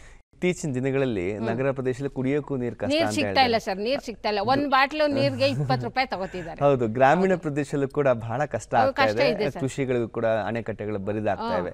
ಅಂತ ಇದ್ರಲ್ಲಿ ತಾವು ಕೃಷಿ ಹೊಂಡ ಮಾಡ್ತೀರಾ? ಹೌದು, ಮತ್ತೆ ಮಳೆ ನೀರನ್ನ ಅಲ್ಲಿಗೆ ನೀರೆಲ್ಲ ಅಲ್ಲೇ ಬಂದು ಶೇಖರಣೆ ಮಾಡುವಂತದ್ದು. ಈ ಕರೆಂಟ್ ಏನಾರ ಒಂದ್ ಸ್ವಲ್ಪ ಡೀಸೆಲ್ ಮೋಟರ್ ಕೊಡ್ತಿದ್ದಾರೆ ನಮ್ಮ ಅಗ್ರಿಕಲ್ಚರ್ ಇಂದ. ಆ ಕರೆಂಟ್ ಹೋದಂತ ಸಂಭವದಲ್ಲಿ ಇಲ್ಲ ಮೋಟ್ರುಗಳು ಸುಟ್ಟೋದು ಅಂತ, ಈಗ ಮೋಟ್ರುಗಳು ಸುಟ್ಟೋರೆ 3 ದಿವಸ 4 ದಿವಸ 5 ದಿವಸ ನೀರೇ ಇರಲ್ಲ. ಅವಾಗ ಆ ಕೃಷಿ ಹೊಂಡದ ನೀರ ನಾವು ಬೆಳೆದಂತ ಬೆಳೆಗೆ ನೀವು ಡೀಸೆಲ್ ಮೋಟ್ರಿಂದ ಪಂಪಿಂದ ನೀವು ಮಾಡ್ಕೊಳ್ಳಿ ಅಂದ್ಬಿಟ್ಟು ಅದನ್ನು ಸಹಾಯಧನ ಕೊಡ್ತಿದ್ದಾರೆ. ಕೃಷಿ ಬಗ್ಗೆ ಏನೇನು ವೈಜ್ಞಾನಿಕವಾಗಿದೆ ಅದೆಲ್ಲ ಅನ್ಸ್ತಾ ಇದೆ. ಬದುಗಳ ಮೇಲೆ ಗಿಡ ಹಾಕುವಂಥದ್ದು ಇವಾಗ ಇದೆ. ನಮ್ದು ಅರ್ಕಿಲೆಸ್ ಇದೆ, ತ್ಯಾಗ ಇದೆ. ಇವಾಗ ಅದನ್ನು ಅರಣ್ಯ ಡಿಪಾರ್ಟ್ಮೆಂಟ್ ಅಲ್ಲಿ ಅದನ್ನು ಸುಧಾ ಅವ್ರ ಕಡೆಯಿಂದಲೂ ನಾನು ಸಬ್ಸಿಡಿ ತಗೊಂಡೆ, ನರೇಗದ ಕಡೆಯಿಂದ. ಸರ್ ಈ ತರ ನಾನು ನಮ್ಮ ಬದುಗಳ ಮೇಲೆ ಆಗಿರ್ಬೋದು, ಸೈಡ್ ಅಲ್ಲಿ ಇರ್ಬೋದು, ಅದನ್ನ ಒಂದ್ ಸ್ವಲ್ಪ ಮಾಡ್ಬೇಕು ಅಂತ ಅಂದೆ. ಆಯ್ತು ತಗೊಳ್ಳಿ ಕಮಲಮ್ಮರೇ ಅಂದ್ಬಿಟ್ಟು ಅವ್ರ ಕಡೆಯಿಂದಲೂ ನಮ್ಗೆ ಸಹಾಯಧನ ಸಿಕ್ತು. ಎಲ್ಲಾ ಡಿಪಾರ್ಟ್ಮೆಂಟ್ ಅಲ್ಲೂ ಸಿಕ್ಕಿದೆ ಸರ್, ಸಿಕ್ಕಿದೆ. ತುಂಬಾ ಲಕ್ಕಿ ಅಂತ ಹೇಳ್ಬೋದು. ಹಾಗೆ ಒಂದ್ ಕಡೆ ಯಾವ ಮರಗಳನ್ನ ಬೆಳಿತಾ ಇರ, ಹಣ್ಣುಗಳನ್ನ ಬೆಳಿತಾ ಇರ, ಮತ್ತೆ ಬೆಳೆಗಳು ಅಂತ ಹೇಳಿದ್ರೆ ಯಾವ ಬೆಳೆ ಬೆಳಿತೀರಾ ಮೇಡಮ್ ನೀವು? ಎಕರೆಯಲ್ಲಿ ಏನೇನ್ ಬೆಳೆ ಬೆಳಿತೀರಾ? ಭತ್ತ, ರಾಗಿ ಇರ್ಬೋದು, ಮಾವು, ತೆಂಗು, ಸೀತಾಫಲ ಇದೆ ನಮ್ದು, ಸಾಕಷ್ಟು ಸೀತಾಫಲ ಇದೆ. CFTR ಗೆ ಹಣ್ಣು ಕೊಟ್ಟಿದ್ದೀನಿ. ಸ್ಟೋರಿ ಬಹಳ ಚೆನ್ನಾಗಿದೆ ಅಂತೆ, ಎಲ್ಲ ನೋಡ್ತಾರಂತೆ. ಅದು ನಾವು ರೋಡಲ್ಲಿ ಅವತ್ತು ನನ್ಗೆ ಹಿಂಗೆ ಯಾವ್ದೋ ಒಂದು ಪ್ರೋಗ್ರಾಮ್ ಇತ್ತು. ಅವತ್ತು ನನ್ ಮಡ್ಗಕ್ ಆಗ್ಲಿಲ್ಲ, ಬೇರೆಯವ್ರನ್ನು ಕುಂಡ್ರಿಸಿದ್ವಿ ನಾವು. ನೀವು ಮಾರ್ತಾರಿ, ನಾವು ಬರ್ತೀವಿ ಅಂತ ಅನ್ಬಿಟ್ಟು. ಆಯಪ್ಪ ಕುಂತಿರೋದ್ ನೋಡಿ CFTR ನವ್ರು ಬಂದಿದ್ದಾರೆ, ಮೇಡಮ್ ಅವರು ಇನ್ನೊಬ್ರು ಬಂದಿದ್ದಾರೆ. ಆ ಹಣ್ಣ ನೋಡ್ಬಿಟ್ಟು ಈ ಹಣ್ಣು ಎಲ್ಲಿದು ಅಂತ ಕೇಳಿದ್ದಾರೆ. ಆಯಪ್ಪ ಏನ ಹೇಳವ್ರೆ, ಬೇರೆ ಕಡೆ ತಂದೆ ಅಂತ ಹೇಳ್ಬಿಟ್ಟಿದ್ದಾರೆ. ಇಲ್ಲ ಇದು ಬೇರೆದಲ್ಲ, ಇಲ್ಲಿದೆ ಎಲ್ಲೋ ಅಂತ ಅಂದ್ಬಿಟ್ಟು ಆಯಮ್ಮ ಚರ್ಚೆ ಮಾಡಿ ಕೇಳಿದ್ದಾರೆ ಮೇಡಮ್. ಆಮೇಲೆ ಈ ತೋಟನ ನೀವು ತೋರ್ಲೇಬೇಕು ಅಂತ ಕೇಳಿದ್ದಾರೆ. ಆವಾಗ ಯಪ್ಪ ಕರ್ಕೊಂಡು ಬಂದು ನಮ್ಮ ತೋಟಕ್ಕೆ ಬಂದ್ರು. ನಾನು ಇದ್ದೆ, ಮೇಡಮ್ ಬಂದು, ಮೇಡಮ್ ಇದು ನಿಮ್ ತೋಟದ್ದ ಅಂದ್ರು. ಹೌದು ಮೇಡಮ್ ನಾನು ಈ ತರ ಅಂತ ಅಂದೆ. ಆಮೇಲೆ ಇದನ್ನ ನಾವು ಟೆಸ್ಟಿಂಗ್ ತಗೊಂಡು ಹೋಗ್ಲೇಬೇಕಲ್ಲ ಅಂದ್ರು. ಆಮೇಲೆ ತಗೊಂಡೋದ್ಮೇಲೆ ಆಯ್ತು ಮಾಡಿ ಮೇಡಮ್ ತಗೊಂಡೋಗಿ ಅಂತ ಅಂದೆ. ಕೊಟ್ಮೇಲೆ ತಿರ್ಗಾ ಅವರೇ ಪುನಃ ಬಂದು ನಮ್ಮ ತೋಟದಲ್ಲೇ KG 50 ರೂಪಾಯಿ ನಂಗೆ ಅವ್ರ ಲೇಬರ್ಸೇ ಕರ್ಕೊಂಡು ಬಂದು ಎಲ್ಲ ಇಳಿಸ್ಕೊಂಡೋಗಿ CFTRನವರು ಜ್ಯೂಸ್ ಮಾಡಿ ಎಲ್ಲರಿಗೂ ಕೊಟ್ಟು ಚೆನ್ನಾಗಿ ಗುಣಮಟ್ಟ ಇದ್ರೆ ಮಾರ್ಕೆಟ್ ವಿದೇಶಕ್ಕೆ ಹೋಗುತ್ತೆ ಅಂತರ ಶಕ್ತಿ ತಾವು ತೋರಿಸ್ತಾರೆ. ಅವ್ರು ಇವಾಗ್ಲೂ ಹಂಗೆ ಫೋನ್ ಮಾಡ್ತಿರ್ತಾರೆ, ಏನ್ ಕಮಲಮ್ಮರೇ ಎಷ್ಟು ಟೇಸ್ಟ್ ಚೆನ್ನಾಗಿ ಬರ್ತು ನಿಮ್ದು, ಹಂಗೆ ಕಾಪಾಡ್ಕೊಂಡು ಹೋಗಿ ನೀವು ಅಂತ ಹೇಳ್ತಾರೆ. ಸೊ ಭತ್ತ ಕೂಡ ಬೆಳಿತೀರಾ? ಎಷ್ಟು ಇಳುವರಿ ತೆಗಿತೀರಾ ವರ್ಷಕ್ಕೆ? ಸರ್ ಭತ್ತ ಅಂತಂದ್ರೆ ಈಗ ಒಂದ್ ಸ್ವಲ್ಪ ಕಮ್ಮಿ ಮಾಡಿದೀವಿ ನಾವು. ಇವಾಗ ಇಲ್ಲ ಅಂತಂದ್ರು ಈಗ ಒಂದು 3 ವರ್ಷದ ತವಿಂದ ನಾನು ಮಾಡೋದು ಇದನ್ನು ಮಾಡಿದೆ. ಒಂದು ಸ್ವಲ್ಪ ಕೃಷಿ ಇದು ಪಾಲಿ ಹೌಸ್ ಮಾಡಿಸಿದ್ಮೇಲೆ ಈಗ ಲೇಬರ್ಸ್ ಒಂದು ಸ್ವಲ್ಪ ಕಷ್ಟ ಆಯಿತು ನಮ್ಮ ಕಡೆ ಎಲ್ಲ. ಇವಾಗ ಫ್ಯಾಕ್ಟ್ರಿಗಳದು ನಮ್ಮ ಪಕ್ಕನೇ ಗಾರ್ಮೆಂಟ್ಸ್ ಆಯಿತು. ನಮಗೂ ಬತ್ತಿದ ಲೇಬರ್ಸ್ ಎಲ್ಲ ಕ್ಯಾಪ್ಸಿಕಮ್ ಕುಯ್ಯೋಕೆ ಬತ್ತಿದಾರಲ್ಲ, ಈಗ ಅಲ್ಲೋಗಿ ಸೇರ್ಕೊಂಡ್ರು. ಅದಕ್ಕೆ ಏನು ಮಾಡಿದೆ ಇವಾಗ ಅಂತಂದ್ರೆ ನಮಗೆ ಎಷ್ಟು ಆಗುತ್ತೋ ಅಷ್ಟು ನಾನು ಇವಾಗ ಅಳವಡಿಸ್ಕೊಂಡು ಹೋಗ್ತಾ ಇದ್ದೆ. ಇವಾಗ ಗದ್ದೆ ಮಾಡಬೇಕು ಅಂದ್ರೆ ಇವಾಗ ನಮ್ಮ ರಾಮನಗರದಲ್ಲಿ ಹೋಗಿ ಲೇಬರ್ಸ್ ಕರ್ಕೊಬರ್ಬೇಕು. ಅವ್ರು 800 ರೂಪಾಯಿ ಕೂಲಿ ಹೇಳ್ತಾರೆ. ತಿರ್ಗಾ ಅವ್ರನ್ನ ಚಾರ್ಜ್ ಕೊಡ್ಬೇಕು, ಊಟ ನಾಷ್ಟ ಕಾಫಿ ಎಲ್ಲ ಹೋಯ್ತು ಅಂದ್ರೆ 1000 ರೂಪಾಯಿವರೆಗೂ ಲೇಬರ್ಸ್ ಚಾರ್ಜ್ ಹೋಯ್ತು. ನಿಮಗೂ ವೆಚ್ಚ ಬೀಳುತ್ತೆ ಲೇಬರ್ಗೆ. ಅದಕ್ಕೆ ಅದನ್ನೊಂದು ಸ್ವಲ್ಪ ಕಮ್ಮಿ ಮಾಡ್ಕೊಂಡೆ, ಇದನ್ನ ಕ್ಯಾಪ್ಸಿಕಮ್ ಜಾಸ್ತಿ ಮಾಡ್ಕೊಂಡ್ರೆ. ಹಾಗೆ ಈ ಕೃಷಿ ಜೊತೆಗೆ ಹೈನುಗಾರಿಕೆ ಇದೆ ಸರ್, ಇವಾಗಲೂ ಇದೆ. ಒಂದೊಂದಾಗಿ ಮಾತಾಡೋಣ. ಕೋಳಿ ಸಾಕಣೆ ಬಗ್ಗೆ ಹೇಳಿ, ಎಷ್ಟು ಕೋಳಿಗಳಿವೆ? ಕೋಳಿ ಇವಾಗ ಕೋಳಿ ಸಾಕಾಣಿಕೆ ಅಂದ್ರೆ ಇವಾಗ ನಾಟಿ ಕೋಳಿ ಒಂದೆಷ್ಟಿದೆ, ಫೈಟರ್ ಕೋಳಿಗಳು ಇದೆ. ಇದೇನಾ ನಿಮ್ಮ ಕೋಳಿ ಫಾರ್ಮ್? ಇದೆ ಸರ್, ಇದೇನೆ ನೋಡಿ ಇವಾಗ ಇದೆ ಆಲ್ರೆಡಿ. ಇವತ್ತು 15 ದಿವಸ ಆಯ್ತು ಮರಿಗಳು ಬಂದು.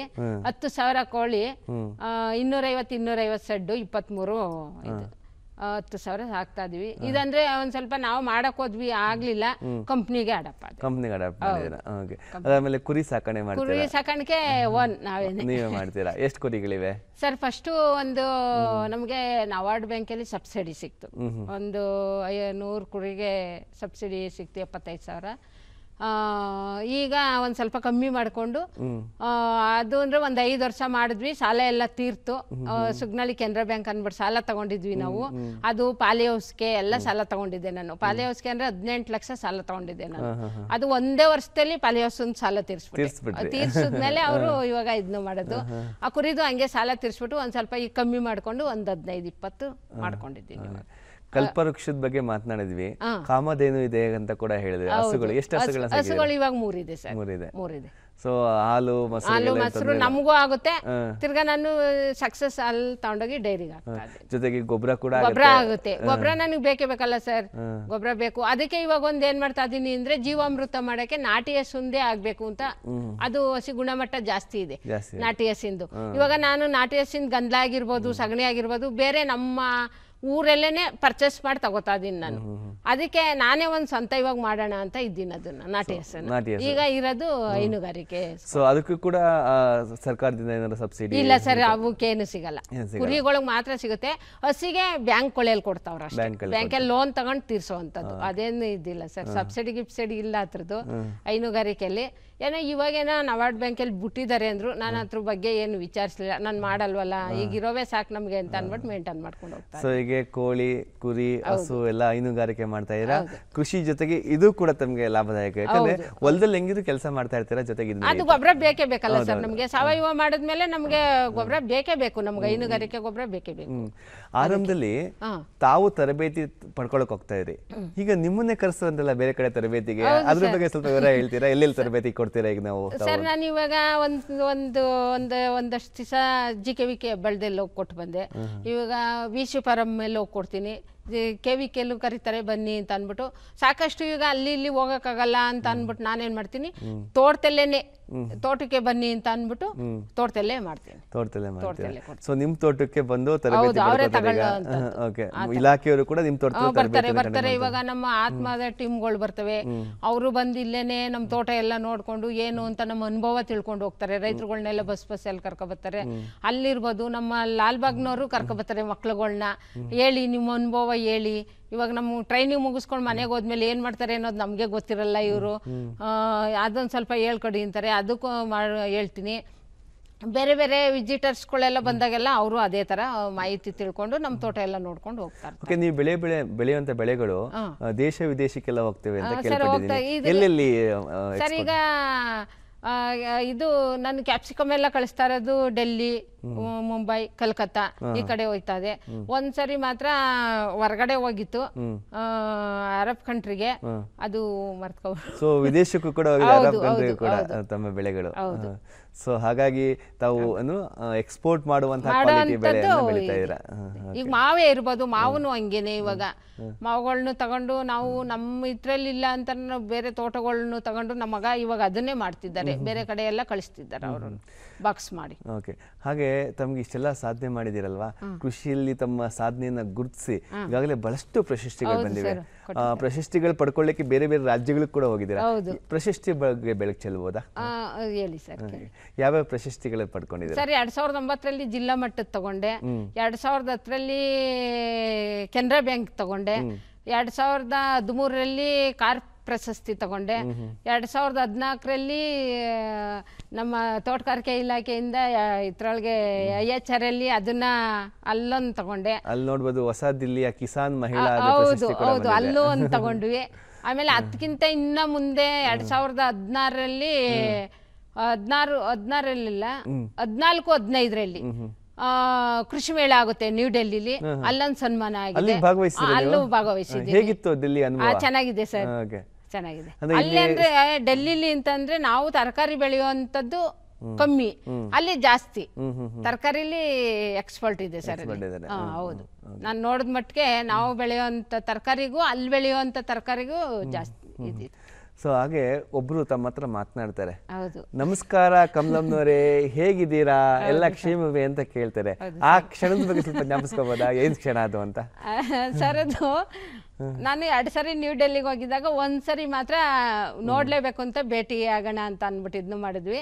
ಆಗದೆ ಹೋಯ್ತು. ಅವಾಗ ಕರ್ಕೊಂಡು ಹೋಗ್ತೀನಿ ಅಂದ್ಬಿಟ್ಟು ಆಮೇಲೆ ಏನ್ ಮಾಡಿದ್ರು ಅಂತಂದ್ರೆ ನಮ್ಮ ಇಲ್ಲಿ ಮಾಗಡಿ KVK ಇಂದ ಕಮಲಮ್ಮರೇ ಈ ಥರ ಒಂದು ನಿಮಗೆ ಪ್ರೋಗ್ರಾಮ್ಸ್ ಫಿಕ್ಸ್ ಆಗಿದೆ, ಈಗ ನೀವು ಫೋನ್ ಮಾಡಿದ್ರಲ್ಲ ದಿಢೀರ್ ಅಂತ ಆ ಥರ ಹೇಳ್ಬಿಟ್ರು ನನಗೆ. ನನಗೆ ತುಂಬ ಭಯ ಆಯಿತು, ಏನಪ್ಪ ಮೋದಿ ಅವ್ರ ಜೊತೆಲಿ ಮಾತಾಡೋದು ಹೆಂಗೆ, ನಾನು ಹಿಂದಿ ಬರಲ್ಲ. ನಾನು ಹಂಗೆ ಅಂದೆ, ಮೇಡಮ್ ನಮ್ಗೆ ಹಿಂದಿ ಬರಲ್ಲ, ಕನ್ನಡದಲ್ಲಿ ಬೇಕಾದ್ರೆ ಮಾತಾಡಿ ಅಂದ್ರೆ ಮಾತಾಡ್ತೀನಿ ಹಿಂದೆ. ಆಮೇಲೆ ಮೇಡಮ್ ಯಾರನ್ನಾರ ನೋಡ್ಕೊಬಿಡಿ, ನಾನು ಮಾತಾಡಲ್ಲಪ್ಪ ಅಂತ ಅಂದೆ. ಇಲ್ಲೇ ಕಮಲಮ್ಮರೇ ನೀವಲ್ದೆ ಇನ್ನೊಬ್ರು ಕೈಲೂ ಆಗಲ್ಲ ಮಾತಾಡೋಕ್ಕೆ, ನೀವು ಮಾತಾಡಲೇಬೇಕು, ನಾವಿದ್ದೀವಿ ನಿಮ್ಮ ಸಪೋರ್ಟ್ಗೆ ಅಂದರು. ಆಮೇಲೆ ಆಯಿತು ಅಂತ ಒಪ್ಕೊಂಡೆ ಸರ್. ಬರೀ ವಿತಿನ್ 2 ದಿವಸದಲ್ಲಿ ಪ್ರಿಪೇರ್ ಮಾಡಿ ನಮಗೆ ಮಾತಾಡ್ಸು. ಏನು ಅನಿಸ್ತು ಪ್ರಧಾನಿ ತುಂಬಾ ಖುಷಿ ಆಯ್ತು ಅಲ್ವಾ ಸರ್? ನಾನು ಏನು ಅನ್ಕೊಂಡಿದ್ದೆ, ಇಡೀ ಎಲ್ಲೂ ಮಾತಾಡದಂತೆ ರೈತ ಮಹಿಳೆಯ ಜೊತೆ ನೀವು ಮಾತಾಡ್ತಾವ್ರೆ ಅಂದ್ರೆ ತುಂಬಾ ಖುಷಿ ಅಲ್ವಾ, ಅದಕ್ಕೆ ನಾನು ಮಾತಾಡಿದೆ. ತುಂಬಾ ಇದಾಯ್ತು ಸರ್. ಇವಾಗ ಅದೇ ಒಂದು ಹೆಸರಾಗ್ಬಿಟ್ಟಿದೆ ನನಗೆ, ಕ್ಯಾಪ್ಸಿಕಮ್ ಕಮಲಮ್ಮ ಹೋಗಿ ಈಗ ಮೋದಿ ಕಮಲಮ್ಮರು ಅಂತಾರೆ ಆಗಿದೆ. ಹಾಗೆ ಇನ್ನೊಂದು ವಿಷಯ ಕೇಳಬೇಕು, ಇವತ್ತು ಮಹಿಳೆ ರೈತ ಅಂತ ಹೇಳಿದ್ರೆ ಪುರುಷ ಪ್ರಧಾನ, ಎಲ್ಲ ಕಡೆ ಪುರುಷರೇ ಬರ್ತಾರೆ. ಆದ್ರೆ ಒಬ್ಬ ರೈತ ಮಹಿಳೆಯಾಗಿ ಏನೆಲ್ಲ ಸವಾಲುಗಳಿವೆ ತಮಗೆ, ಒಬ್ಬ ರೈತ ಮಹಿಳೆ ರೈತರಾಗಿ? ಸವಾಲು ಅಂದ್ರೆ ಸರ್, ಮನೆಯಲ್ಲಿ ಯಜಮಾನ್ರುಗಳು ಬೆಂಬಲ ಇರಬೇಕು, ಮಕ್ಕಳದು ಇರಬೇಕು, ಯಜಮಾನ್ರುಗಳ್ದು ಇರಬೇಕು, ಅತ್ತೆ ಮಾವದಿರು ಇರ್ತಾರಲ್ಲ ಮೇನ್ ಅವ್ರು ಇರಬೇಕು. ಅವರು ಮುಂದೆ ಪ್ರೋತ್ಸಾಹ ಮಾಡಿದ್ರೆ ಹೆಣ್ಮಕ್ಳನ್ನ ಏನ್ ಬೇಕಾದ್ರೂ ಮಾಡ್ಬೋದು ಅಂತ ಸಾಧನೆ ಮಾಡ್ಬೋದು. ಹೌದು. ಸೊ ಇಷ್ಟೆಲ್ಲ ಓಡಾಡ್ತಾ ಇರ್ತೀರಾ, ಮನೇಲಿ ಕೆಲಸ ಇದ್ದಾಗ ಈಗ ಕುರಿ ಇರ್ಬೋದು, ಅಲ್ಲ ಹೆಂಗೆ ಮಕ್ಳುಗಳು ನೋಡ್ಕೊತಿದ್ದಾರೆ? ಎಷ್ಟು ಜನ ಮಕ್ಳಿದ್ದಾರೆ? 3 ಜನ ಇದ್ದಾರೆ. 3 ಜನನು ನೋಡ್ಕೊತಿದ್ದಾರೆ. ಏನ್ ಓದಿದ್ದಾರೆ ಮಕ್ಳೆಲ್ಲ? ಒಬ್ಬ 2nd PUC, ಅದೇ ಇವಾಗ ತೋಟದಲ್ಲಿ ಕೆಲಸ ಮಾಡ್ತಾರ್ರಿ. ಇನ್ನೊಬ್ರು ಅಗ್ರಿ, ಅವರು ಬಂದು ತೋಟದಲ್ಲೇ ಕೆಲಸ ಮಾಡ್ತಿದ್ದಾರೆ. ಮಗಳನ್ನ ಹೇಳಿದ್ವಲ್ಲ, ನಮ್ಮ ಬೀಗ್ರು ಇಲ್ಲೇ ಕುಂತಿದ್ದಾರೆ. ಅವ್ರ ಮಗಾರು ಕೊಟ್ಟು ಮದುವೆ ಮಾಡಿದ್ವಿ ಇಲ್ಲೇ ಅರ್ಕೆರೆಗೆ. BA ಇವರು ಇಂಜಿನಿಯರ್ ಮಾಡಿದ್ದಾರೆ ಮಗಳು. ಆದ್ರೂ ನಾವೆಲ್ಲೂ ಕಳಿಸ್ಲಿಲ್ಲ ಕೆಲಸಕ್ಕೆ, ಅವರು ಮನೆಯಲ್ಲೇ ಇಟ್ಕೊಂಡಿದ್ದಾರೆ.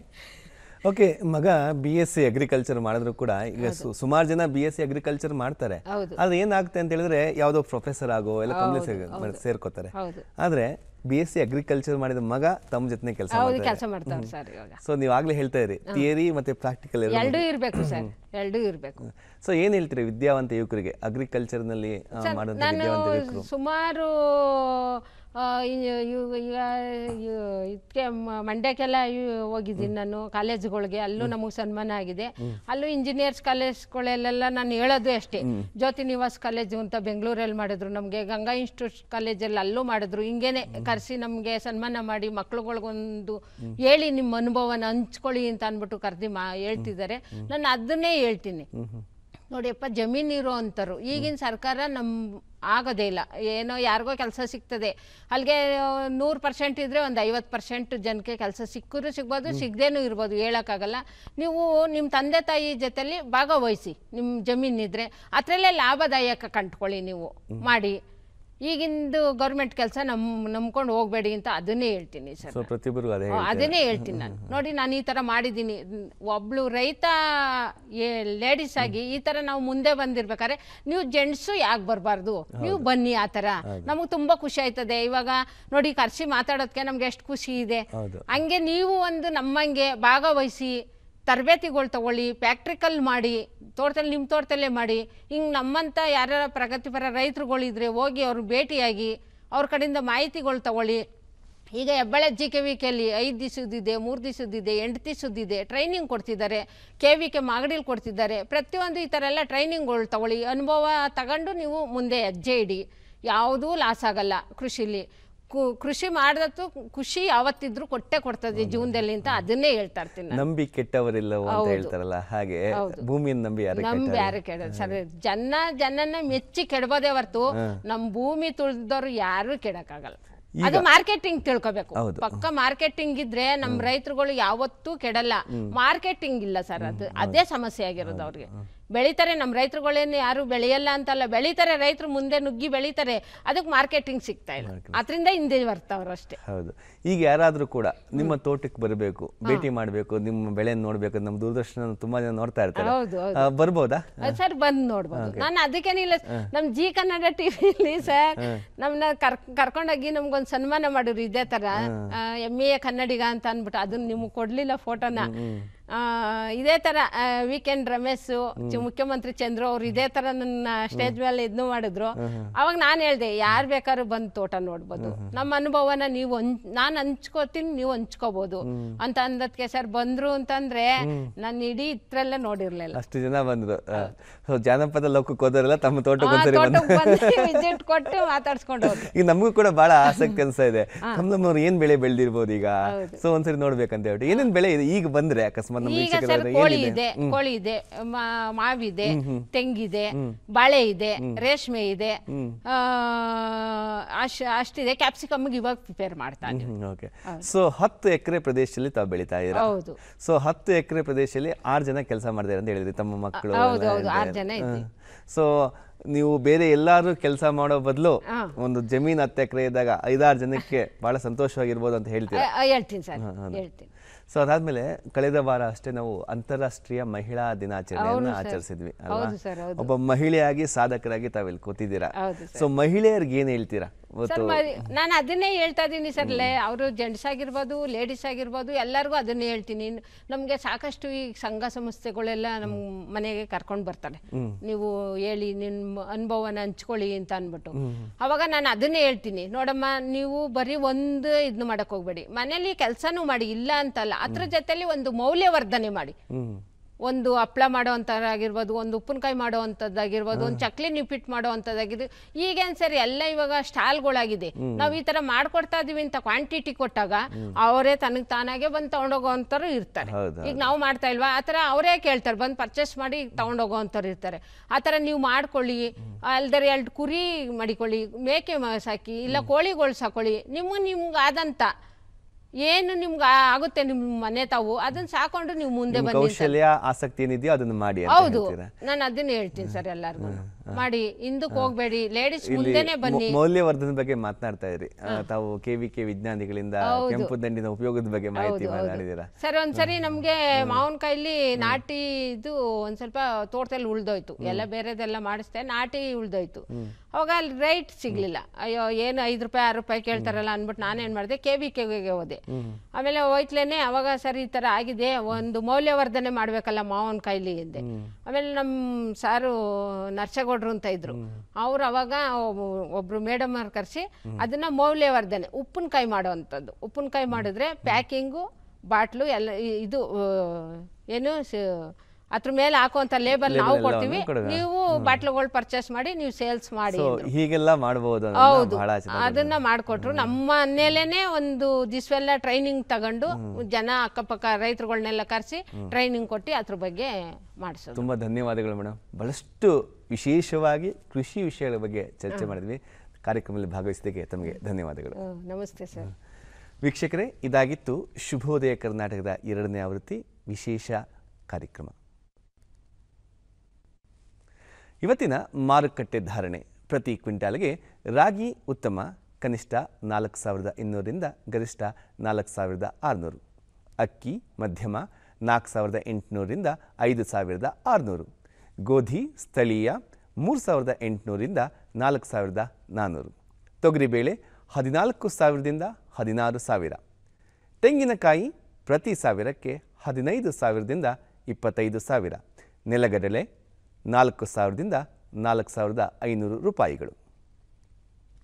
ಹಣ್ಣು ಮತ್ತು ತರಕಾರಿ: ಪ್ರತಿ ಕ್ವಿಂಟಾಲ್ಗೆ ಈರುಳ್ಳಿ 1,000ದಿಂದ 1,700 ರೂಪಾಯಿಗಳು, ಆಲೂಗೆಡ್ಡೆ 1,800ರಿಂದ 2,200, ಟೊಮ್ಯಾಟೊ 1,200ರಿಂದ 1,800, ಸೇಬು 8,000ದಿಂದ 12,000, ಏಲಕ್ಕಿ ಬಾಳೆಹಣ್ಣು 2,500ರಿಂದ 3,200. ಇವತ್ತಿನ ಚಿನ್ನ ಹಾಗೂ ಬೆಳ್ಳಿ ದರ: ಚಿನ್ನ ಅಪರಂಜಿ 10 ಗ್ರಾಂ 66,120, ಚಿನ್ನ 22 ಕ್ಯಾರೆಟ್ 10 ಗ್ರಾಮ್ಗೆ 60,610, ಬೆಳ್ಳಿ 10 ಗ್ರಾಮ್ಗೆ 744 ರೂಪಾಯಿಗಳು.